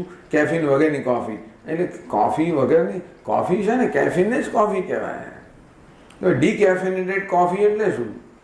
કહેવાતી કોફી વગરની કોફી, ખાંડ વગરની ખાંડ. પેલું શું છે આ સ્પ્લેન્ડા છે ને ફલાણું, ખાંડ નથી, ખાંડ વગરની ખાંડ. આવું જોઈએ આપણે બધું. ભગવાન કે લઈ આવે. એટલે ઉત્તર આપ્યો. પ્રશ્ન થયેલો કે કેમ લોકો, આપ જ્યારે બધું જ આપવા સમર્થ છો, આપ મોક્ષ આપવા સમર્થ છો, અનંત આપવા સમર્થ છો, તો શા માટે લોકો આપની પાસે આવી અલ્પ તુચ્છ વસ્તુની માંગણી કરતા છે? એવું કેમ? કારણ કે એમને નાનકડી ઈચ્છાઓ બહુ જલ્દી પૂરી થઈ જાય છે અને તેથી એમને જલ્દી સંતોષ થઈ જાય છે. એ સમજતા નથી કે સંતોષ કેવો છે? એ તો સંતોષ ક્ષણજીવી છે. અંતવત્તુ ફલમ તેષામ તદ્ભવત્યલ્પમેધસામ. અવિવેકી મનુષ્યો જાણતા નથી કે બસ એ ખુશ થઈ ગયા, મારી ઈચ્છા પૂરી થઈ ગઈ, મને જોઈતું એ મળી ગયું. અંતવત આ તો ક્ષણિક વસ્તુ છે. વળી પાછો અસંતોષ પાછો આવી જવાનો છે. એ જોતા નથી. ઈચ્છા પૂરી થઈ ગઈ, સંતોષ થઈ ગયો, બસ એમને લાગ્યું કે બધું બરાબર, બસ જે જોઈતું મળી ગયું. વળી ભાઈ 5 મિનિટ પછી બી ઈચ્છા માન પર સવાર થઈ ગઈ, એ નથી. પછી એનામાં એ ઈચ્છા પૂરી કરવા લાગી ગયા. માણસ એનો વિચાર કરતો જ નથી. મનમાં જે ઈચ્છા હોય એને કેમ પૂરી કરવી, બસ એનો જ પ્રયત્ન કર્યા જ કરતો હોય છે. ભગવાન કહે છે કે મેં વ્યવસ્થા કરી રાખી છે જેથી મનુષ્યની આ ઈચ્છાઓ પૂરી થાય. એ વ્યવસ્થા મેં જ કરી છે.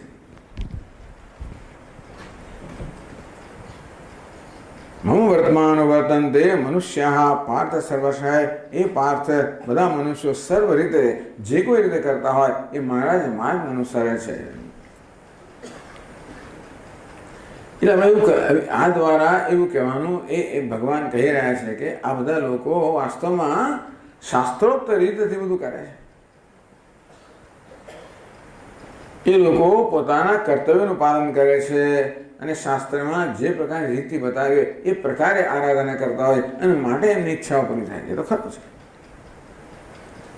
દેવતા પણ આપણી ઈચ્છા ત્યારે પૂરી કરે જ્યારે આપણે દેવતાની આરાધના એની નિયત થયેલી રીતિથી કરીએ ત્યારે. પછી ગમે તે દેવતાને ગમે તે આપીએ તો ના ચાલે. જે દેવતાને જે જોયું તો આપવું પડે. શિવજીને જે ગમતું એમને આપવાનું હોય. અલંકાર પ્રિય વિષ્ણુ ભગવાન અલંકાર પ્રિય પણ એમને આપવું પડે. અભિષેક પ્રિય શિવ, શિવજીને અભિષેક પ્રિય છે એમ ના આપો. નમસ્કાર પ્રિયો ભાનુ, આ સૂર્યદેવતા નમસ્કાર પ્રિય છે એમ ના આપો. પછી પેલા લાલાને નવડાયા કરતો, મને એવું ના હોય, મને શરદી થઈ જાય, મને નવડાવવાનું નહીં, મને જરા એમનું નામ જલ્દી પૂરું કરી દેવાનું. મને શિવજી અલંકાર છે એટલે શિવજી કે મને છુટ્ટી આપો, અલંકાર મને જોઈએ, મને તો એમને જ ગમે આ બધું. મને તો બસ મને સરળતા ગમે, અલંકાર ના જોઈએ, કોઈ વસ્ત્ર મને ના જોઈએ. એમાં મને સારું લાગે છે. બધા ભગવાનને જુદી સારું લાગે એ પ્રકાર આપણે કરવો પડે. કયું પાંદડું કોને ગમે, કયું ખોરાક કોને, બધાને જુદું જુદું ગમે. ગણપતિઓને લડ્ડુના બહુ ગમતા હોય અને કૃષ્ણ ભગવાનને કે માખણ મિશ્રી જોઈતી હોય, દેવીને પાયસમ ખીર જોઈતી હોય. એ કરવું પડે. આપણે યજ્ઞની આગાદી કરીએ ત્યારે પણ જુદા દેવતાઓની આરાધના જુદી પ્રકારની આહુતિ થતી હોય છે. તો જોજો કોઈને કાળા તલ હોય, કોઈને પેલું હોય, જુદા દ્રવ્યો ચડાવવાના હોય છે. આમાં 9 બ્રાહ્મણ જોઈએ, પણ આટલા બ્રાહ્મણ જોઈએ, એમાં આટલી આહુતિ જોઈએ, આટલી વાર કરવાનું, આ બધું કરવું પડે. અને કરતા હોય લોકો. આ કરવું સરળ છે અને એ સિદ્ધિ પણ મળી જાય. કરો એટલે તમને એનું કારણ બસ. એટલે ભગવાન કહે કે આ પ્રકારની વ્યવસ્થામાં કરેલી છે કે કયા દેવતાની કઈ રીતે આરાધના કરવી, એમણે કયા શું બધી ઉપચારો કેવા હોય, આ બધી વ્યવસ્થા કરી રાખી છે. જેનું અનુસરણ કરીને લોકો પોતાની ઈચ્છા પૂરી કરે છે. એ દ્વારા મહારાજ માર્ગનું અનુસરણ કરે છે.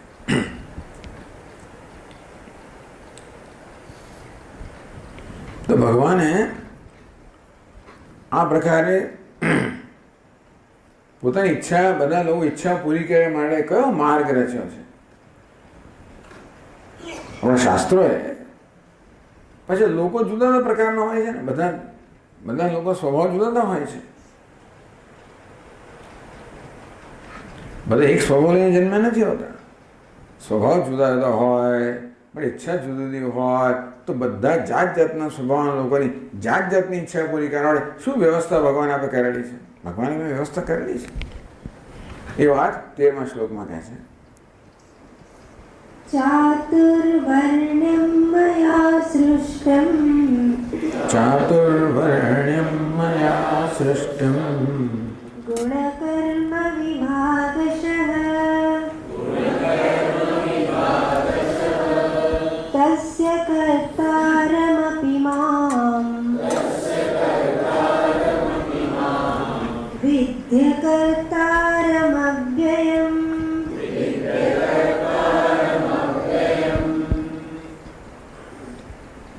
કે લોકોની આટલી જાત જુદી જુદી ઈચ્છા કેમ હશે? બધા લોકો દરેક માણસ જુદું જુદું ઈચ્છતો હોય એવું કેમ છે? બધાનો સ્વભાવ જુદો જુદો એવું કેમ? ભગવાન એ પ્રકારે જ રચના છે જગતની કે બધાનો સ્વભાવ જુદો જુદો જ હોય. વેરાયટી, દુનિયામાં શું વિવિધતા છે, આ જગત છે ને વિવિધતાનું બનેલું છે. દરેકે જુદો જુદો સ્વભાવ લઈને જન્મ્યો છે. એટલા મળે દરેકની ઈચ્છાઓ જુદા જુદા પ્રકારની હોય. એટલે કેટલી બધી વ્યવસ્થા કરવી પડે. આટલા બધા લોકોની આટલી ઈચ્છાઓ પૂરી કરવા માટે ભગવાને કેટલી બધી કરી રાખી છે ભગવાને. એટલે જ વૈદિક કાળની અંદર કેટલી બધી વૈદના કર્મકારણ વિભાગની અંદર તો કેટલા પ્રકારના બધા કર્મ છે. જુદી ઈચ્છાઓ પૂરી કરવાના જુદા જુદા પ્રકારના કર્મ છે. અને જુદા જુદા પ્રકારના લોકોની જુદી જુદી પ્રકારની ઈચ્છા. લોકોના પ્રકારે જુદા અને ઈચ્છાના પ્રકાર પણ જુદા. એટલે સ્વભાવ વૈષમ્યમ, ગુણ વૈષમ્યમ, સ્વભાવની વિષમતા છે. એ શેને કારણે છે? તો ગુણની વિષમતાને કારણે છે. ભગવાન કે હું જાણું છું કે આ લોકો બધા જુદો સ્વભાવ લઈને જન્મ્યા છે, જુદી ઈચ્છાઓ લઈને જન્મ્યા છે, અને તેથી એ લોકો પોતાની ઈચ્છાઓ પૂરી કરે એ માટેની વ્યવસ્થા પણ મેં કરી રાખી છે. કઈ વ્યવસ્થા? ચાતુર્વર્ણ્યમ મયા સૃષ્ટમ. ભગવાન કે મેં ચાતુર્વર્ણ્યની વ્યવસ્થા કરી છે, મેં એનું સર્જન કર્યું છે. કયા 4 વર્ણ? બ્રાહ્મણ, ક્ષત્રિય, વૈશ્ય, શૂદ્ર. આ 4 વર્ણનું બનેલાને ચાતુર્વર્ણ્યમ કહ્યું. 4 જ વર્ણ છે, 5મો નહીં, 4 જ વર્ણ. આમ તો આપણો સ્વભાવ છે એ 3 ગુણનો બનેલો છે, સત્વ, રજસ અને તમસ. એ 3 ગુણોનો આપણો સ્વભાવ બનેલો છે. પરંતુ આ ગુણોના પ્રમાણમાં વધઘટ હોવાને કારણે દરેકનો સ્વભાવ થોડો જુદો જુદો હોય છે. ક્યાંક સત્વનું જરા પ્રમાણ વધારે હોય, ક્યાંક રજસનું પ્રમાણ વધારે હોય, ક્યાંક તમસનું પ્રમાણ વધારે હોય. અને તમે કલ્પના કરો કે આ પ્રકારે વધતા ઓછા પ્રમાણથી તમે તમે અસંખ્ય બનાવી શકો. આ સત્વ, રજસ, તમસ 3 ગુણોના પ્રમાણમાં જરા વધતું ઓછું કરો તો તમે અસંખ્ય વ્યક્તિઓ બનાવી શકો. અસંખ્ય મનુષ્યો છે, એમ કહો, અસંખ્ય જીવો છે. એ દરેકનો સ્વભાવ થોડો જુદો હોય, કારણ કે દરેકમાં સત્વ, રજસ, તમસ આ 3 ગુણોનું મિશ્રણમાં જરા ફેર હોય. કલ્પના કરો આ દુનિયાની અંદર કોઈ પણ 2 વ્યક્તિઓ સર્વત્ર સમાન બને જ નહીં. ભગવાનની આ રચનામાં કેટલી એની કલ્પના કેટલી હશે, કેવો કારીગર હશે. કોઈ 2 વસ્તુ સમાન ના હોય, કોઈ 2 વ્યક્તિ સમાન ના હોય, કોઈ 2 પાંદડા સમાન ના હોય, કોઈ 2 અંગૂઠા સમાન ના હોય. આ રેખા જુદી હોય અને બીજા અંગૂઠા રેખા જુદી હોય, સમાન હોય. આ કાનની એક બૂટ જુદી હોય, આ બીજી બૂટ જુદી, એ પણ સમાન ના હોય, કશું સમાન ના હોય. અને મારી રેખાઓ સમાન. આ 2 અંગૂઠાની વાત તો જવા દો, તો મારા અંગૂઠાની રેખા કોઈના અંગૂઠાની રેખાની સમાન ના હોય. ખરું કે નહીં? એટલે પેલા અંગૂઠાની છાપ લે છે ને, નામ બામ છોડ, તારી અંગૂઠાની છાપ આપે. તારી ઓળખાણ ક્યાંથી છે? ફોટો એ નહીં, એક એ વાળાની સ્ટાઇલ બદલી નાખવાની, પેલું બધું કરે એ બદલાઈ જાય, આ ના બદલાય. આ છાપ આપ. યુનિક આઈડેન્ટિફિકેશન કયું છે? અંગૂઠાની છાપ. ભલે ફોટો આઈડેન્ટિફિકેશન માંગતા હોય, ખરી છાપ કઈ છે ફોટો તો માંગે, કારણ કે તો જ જોઈ શકે. અંગૂઠાને તો એની પાસે એની સાધન ના હોય. બાકી તમે જ્યારે વિદેશમાં જાઓ, અમેરિકામાં જાઓ એરપોર્ટ પર, એટલે તરત પેલું જોઈએ અંગૂઠાની છાપ લગાવો એટલે તરત સરખામણી કરે અંદર શું છે તમારા ઇતિહાસમાં, તમારા એમાં ફાઇલમાં શું છે, તરત સરખામણી કરે. એવું ક્યારે બને?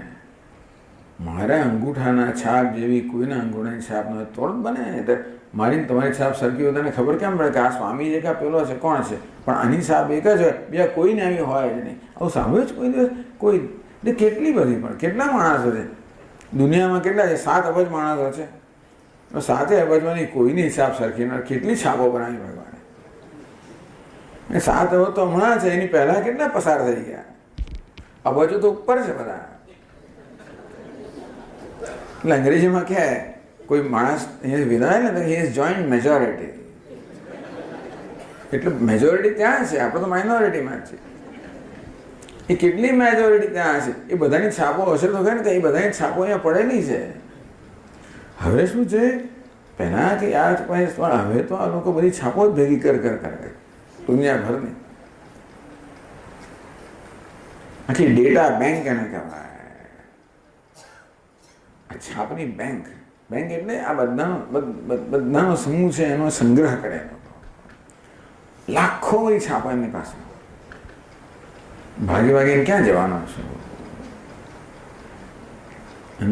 એક સમય બધી છાપા, કારણ કે હવે શું છે, નિયમ જ કર્યો, જે આ છાપ આપે એને જ અંદર જવાનું. ગુનેગાર હો કે ના હો, છાપ તો મારવાની છે. એને કારણે આપણી છાપ છે ને એ એમના કમ્પ્યુટરમાં આવી જાય, એનો સંગ્રહ થઈ જાય. જો કંઈ આડાવાળા તમે થયા અને કંઈ કર્યું તો તરત ત્યાંની છાપના છાપ ભેગી સીધું જ પકડે તમને. ભલે ને તમારું રૂપ બદલે, જે બદલવું એ બદલો. આ તો કોઈ બદલી શકવાનું તે 5 આંગળાની છાપ, હવે એક પણ નહીં. ચશ્મા કાઢીને પછી તમારો ફોટો લે તો આંખમાં બરાબર છે. જે વસ્તુ બદલી ના શકો એવો જ ફોટો લે. ચશ્મા તો બદલી નાખો તમે, પછી ચશ્મા કાઢીને ફોટો લે તમારો. યુનિક આઈડેન્ટિફિકેશન, દરેક જણનું યુનિક આઈડેન્ટિફિકેશન, દરેક વસ્તુ યુનિક જ છે, અજોડ. આવી રચના કરનાર ભગવાન કેવો હશે? ભગવાનને 3 કાળનું જ્ઞાન છે એ તો માત્ર એક છાપ પરથી જ નક્કી થઈ ગયું. મારા અંગૂઠાની જેવી છાપ છે એવી અત્યારે કોઈની છાપ નથી. એટલે એટલું ભગવાન જાણે છે કે 7 અબજ માણસો કેવા છે તો એમને જ્ઞાન છે. પણ એને ભૂતકાળમાં જેટલા અબજ એનીમાં કોઈ એવી છાપ નહોતી, અને ભવિષ્યમાં એની કોઈની છાપ આવી નહીં હોય. આવી છાપ હોય તો પછી તો એ લોકો ગૂંચવણામાં પડી જાય. એટલે હતી નહીં, છે નહીં અને હશે પણ નહીં. એક છાપ એને નક્કી ક્યારે કરવી પડે? એને જ્ઞાન હોવું જોઈએ કે આવી કેટલી છાપો ભૂતકાળમાં ગઈ, અત્યારે કેટલી છે અને ભવિષ્યમાં કેટલી આવવાની છે. મને એકેય છાપ આના જેવી ન હોય. એ પ્રકારે એને રચના કરીએ છે. એટલે સ્વામીજીનો એક પ્રવચન, યુ આર યુનિક. તું અજોડ છું. તારી જોડ ક્યાંય, તારો જોટો ક્યાંય નથી. આ રીતે ભગવાનના સર્જનમાં દરેક વસ્તુ ભિન્ન હોય છે. એ કેવી રીતે કરે? આ સત્વ રજસ તમસ 3 ગુણ છે ને એના મિશ્રણમાં જરા ફેરફાર કરે એટલે નવી વ્યક્તિ તૈયાર થાય. થઈ છે અને થશે. હવે બધાની વ્યવસ્થા કેમ કરવી? એટલે પછી એ લોકોને આપણે વર્ગીકરણ કરવું પડે. આ બધાની વ્યવસ્થા કરવા માટે બધાની ભગવાનના રાજ્યમાં તો બધાને મળવું જોઈએ ને. હિન્દુસ્તાનમાં મળે કે ના મળે, ભગવાનના રાજ્યમાં બધાને મળવું જોઈએ. ભગવાનની આ એક જવાબદારી છે કે સર્જન કર્યું એટલે પાલન કરવું પડે ને. કંઈ છોડી દીધું ના ચાલે. મેં તો પુત્રને ઉત્પન્ન કર્યો, લે તારું તારે રસ્તે, એવું ભગવાનને એવું ના ચાલે. એણે ઉત્પન્ન કર્યો, મારે પાલન કરવું પડે. પાલન ક્યારે થાય? એની વ્યવસ્થા કરે ત્યારે. તો વ્યવસ્થા એટલે બધાને, દરેકને જે જોઈતું એ બધું આપવું પડે ને એણે. એટલે એણે શું કર્યું? સરળતા એટલે વર્ગીકરણ કર્યું. આમ તો જેટલા માણસો એટલા વર્ગ થઈ ગયા, પણ છતાં અમુક પ્રકારની સમાનતાઓ દ્વારા વર્ગીકરણ કરવામાં. સ્ટેટિસ્ટિક્સમાં એવું જ કરે ને લોકો. એ જેટલા મનુષ્ય છે એનું 4 વર્ગમાં વર્ગીકરણ કરવામાં આવે. બ્રાહ્મણ, ક્ષત્રિય, વૈશ્ય અને શૂદ્ર. એવું નથી કે ટૂંકમાં માણસ જન્મ્યો ત્યારે વર્ણ લઈને જન્મે, એને કોઈ કહ્યું નથી, એ તો વર્ણ લઈને જ જન્મ્યો છે.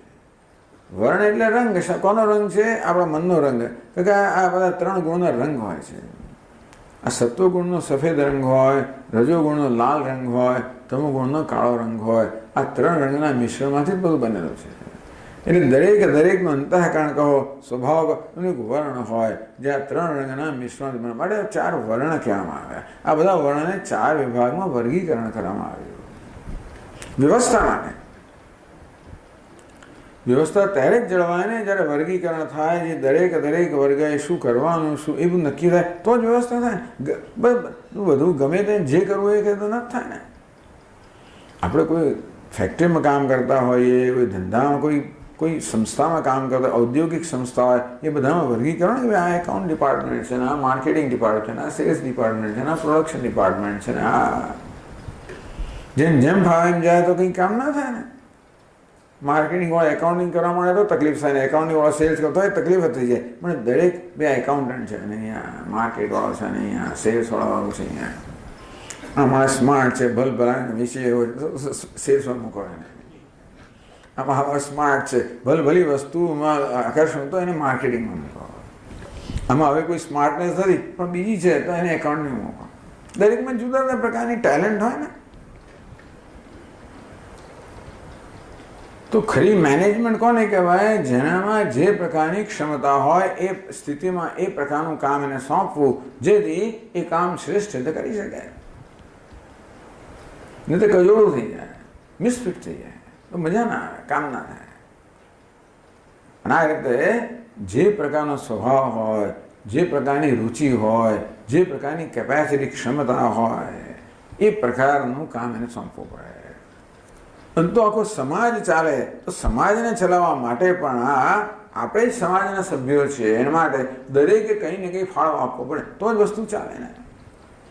કુટુંબની અંદર પણ ભાઈ 5 કે 6 સભ્યો દરેક કશો ફાળો આપવો પડે ને, કંઈક તો કરવું પડે. હિન્દુસ્તાનમાં ના કરે ચાલે, બિચારી માં બધું કરી લે, આ બાળક દીકરાએ કશું કરવાનું જ નહીં, એવું ના ચાલે. બધાએ બધું કરવું પડે. પેલો પાણીનો પ્યાલો ના લાવે, એની બહેન લઈ આવે. એ દિવસો જશે ધીમે ધીમે, પણ બધાએ બધું કરવું, કંઈક તો કરવું જ પડે ને. આમ દરેકે ફાળો આપવો પડે તો જ આખું તંત્ર ચાલે ને. તંત્ર ચાલે કેમ રીતે? તેમાં સમાજનું તંત્ર ક્યારે ચાલે? સમાજના જેટલા સભ્યો છે બધા પોતપોતાને કંઈક ફાળો આપે. અને માણસ કયો ફાળો આપે છે કે જે વસ્તુમાં જેમાં એની આવડત હોય તે વસ્તુ આપે, ફાળો આપે. બધાની આવડત સરખી ના હોય, જુદી આવડત હોય. બધાની આવડત જુદી હોય, એની રુચિ ગમાણ જુદા હોય, બધાની ક્ષમતા જુદી હોય, કેપેસિટી જુદી હોય, શક્તિ જુદી હોય, એની સર્જન છે બધું જુદું જુદું હોય. ભલે ને એમ, પણ મેનેજમેન્ટ કોને કહેવાય? વ્યવસ્થા કોને કહેવાય? પ્રોપર એડમિનિસ્ટ્રેશન વ્યવસ્થા કોને કહેવાય? કે દરેકને એની રુચિ પ્રમાણે, યોગ્યતા પ્રમાણે, આવડત પ્રમાણે, શક્તિ પ્રમાણે એનું સ્થાન મળે, એ પ્રકારનું કરવા મળે તો એ ખીલી ઉઠે, તો એ દીપી ઉઠે. તો શ્રેષ્ઠ છે રસોઈ કરતા આવડે ને રસોઈ કરવાનું કામ સોંપો. ઝાડુ વાળવાનું અનિષ્ટ એને ઝાડુ વાળવાનું કામ સોંપો. એને ડ્રાઇવિંગ હોય તો ડ્રાઇવિંગનું કામ સોંપો. જે વ્યક્તિ જે કામમાં કુશળતા ધરાવતી હોય એ કામ એને સોંપો તો કામ પણ શ્રેષ્ઠ રહે, એ વ્યક્તિ પણ ખુશ રહે. કારણ કે એને એ કામ કરવું ગમે, અંતેથી પ્રેમથી કામ કરે તો એનો પણ વિકાસ થાય, કામ પણ સારું થાય, અને આખું તંત્ર પણ સરસ રીતે ચાલે. આમ સમાજનો વિકાસ થાય અને વ્યક્તિનો વિકાસ થાય. કર્મ જ વિકાસનું સાધન છે. એ કર્મ જો કંઈક ફાળો આપવાની દ્રષ્ટિએ કે મારો ફાળો આપો, મને જે કંઈ છે હું કેવી રીતના અર્પણ કરું, સમર્પિત કરું. આમ દરેક જણ સમગ્ર તંત્રમાં પોતપોતાનો ફાળો આપવાની ભાવનાથી જો જોડાય, મને શું મળે એ ભાવનાથી, હું શું આપી શકું એ ભાવનાથી, આવી જાતનો પણ આદર્શ હતો. આદર્શ સમાજ આવો હતો એ વખત. ચાતુર્વર્ણ્ય, આ 4 વર્ણની જે વાત છે એમાં એની પાછળની આ પ્રકારની ભાવના હતી કે માણસ પોતાને શું મળે નહીં તો પોતે શું ફાળો આપી શકે એ મહત્વ, એ વસ્તુને મહત્વની બનાવીને એ પ્રકારે એ કામ કરે. એની પાછળ ગણતરી એ છે કે દરેક જણ ફાળો આપશે તો દરેકને મળી જવાનું છે ને. ક્યાં જવાનું છે? બધાએ ફાળો આપે, જે ઉત્પન્ન થયું એ બધાને મળવાનું જ છે. આમ ખેડૂત પોતાનો ફાળો આપે, વેપારી પોતાનો ફાળો આપે, પેલો મજૂર પોતાનો ફાળો આપે તો બધાને એમની રીતે મળી જવાનું છે. એટલા જ મળે. જૂના જમાનામાં જ્યારે પાક એટલે લણે લાય ત્યારે પહેલાં બધાને મોકલી આપવામાં આવે કે આટલું મંદિરો મોકલી આપો, આટલું પેલાને મોકલી આપો, આટલું આને મોકલી આપો, આટલે બાકી વધે પેલો ખેડૂત એને ઘેર લઈ જાય. આ પ્રકારે વૈદિક સમાજ વ્યવસ્થા, ચાતુર્વર્ણ્ય વ્યવસ્થા.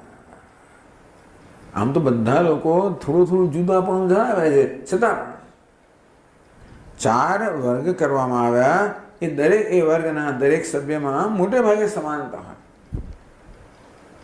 બ્રાહ્મણ, ક્ષત્રિય, વૈશ્ય, શૂદ્ર. જે સત્વગુણની પ્રધાનતા છે એ વ્યક્તિને બ્રાહ્મણ કહેવામાં આવે. જે રજોગુણની પ્રધાનતા છે પછી સત્વગુણ છે એને ક્ષત્રિય કહેવામાં આવે. જ્યારે રજોગુણની પ્રધાનતા છે પછી તમોગુણ છે એને વૈશ્ય કહેવામાં આવે. જ્યારે તમોગુણની પ્રધાનતા છે તેને શૂદ્ર કહેવામાં આવે. એટલે ટૂંકમાં નામ આપો કે ના આપો આ પ્રકારે લઈને જ માણસ જન્મ્યા છે. એમનામાં લોકો હિન્દુસ્તાનમાં માનવ જાતમાં આવું જ છે. અમેરિકામાં જાઓ એટલે એમના માનો કે બધાને સરખા ગણે છે, બધાને બધી જગ્યાએ જુદા જ ગણે. બધે મારે નોકરી છે, તારો શું ક્વોલિફિકેશન છે, શું ભણ્યો છું, કયું સર્ટિફિકેટ છે, કેટલો અનુભવ છે, એ પ્રકારના સ્થાનમાં છે. ના, મારો તો મેનેજર વાર છે. આમ દરેકને યોગ્યતા પ્રમાણે જ આપવામાં આવે ને. હવે એ વર્ણાશ્રમ વ્યવસ્થા જ થઈ ને. તમે એને છાપ લગાવો કે ના લગાવો પણ છેવટે માણસ ગુણ કર્મ વિભાગ સાહેબ. જે પ્રકારના ગુણ હોય એ પ્રકારે કર્મ હોય. જેવું ગુણનું બંધારણ હોય એ કર્મ કહો કે કર્તવ્ય કહો એ પ્રકારની ફરજ દરેકને સોંપવામાં આવે. એ આપણે સિદ્ધાંતનું પાલન કરીએ છીએ ને અત્યારે.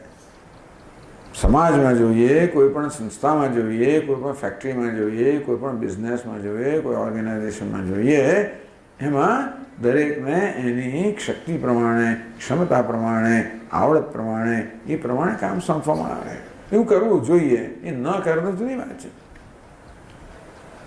ભાઈ જ્યારે કે લાગવાગ લગાવે, પેલું લગાવે, ફલાણું લગાવે એમ કરે બધા મિસફિટ ભેગા થઈ ગયા તો જુદી વાત છે. તો પછી જે દેશની હાલત થાય છે આપણે જોઈએ છીએ.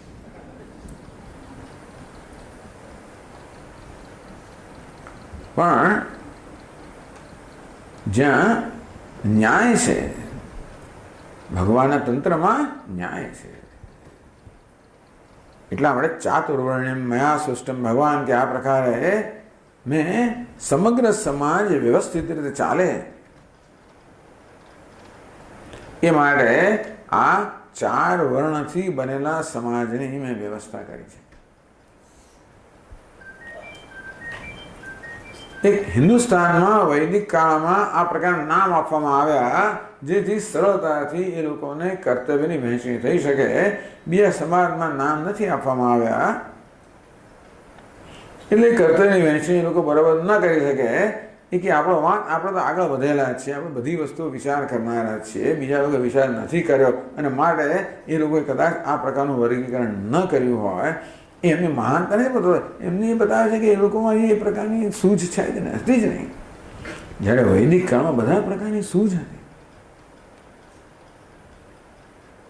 ગુણ કર્મ વિભાગ સહ. કર્મ એટલે કર્તવ્ય. દરેકને કયા પ્રકારનું કર્તવ્ય, કયા પ્રકારની ફરજ મળે ગુણ પ્રમાણે, એની ગુણના એના બંધારણ પ્રમાણે, એના સ્વભાવ પ્રમાણે, એની ક્ષમતા પ્રમાણે, એની આવડત પ્રમાણે. તો આ પ્રકારે આ વૈદિક ચાતુર્વર્ણની વ્યવસ્થા છે.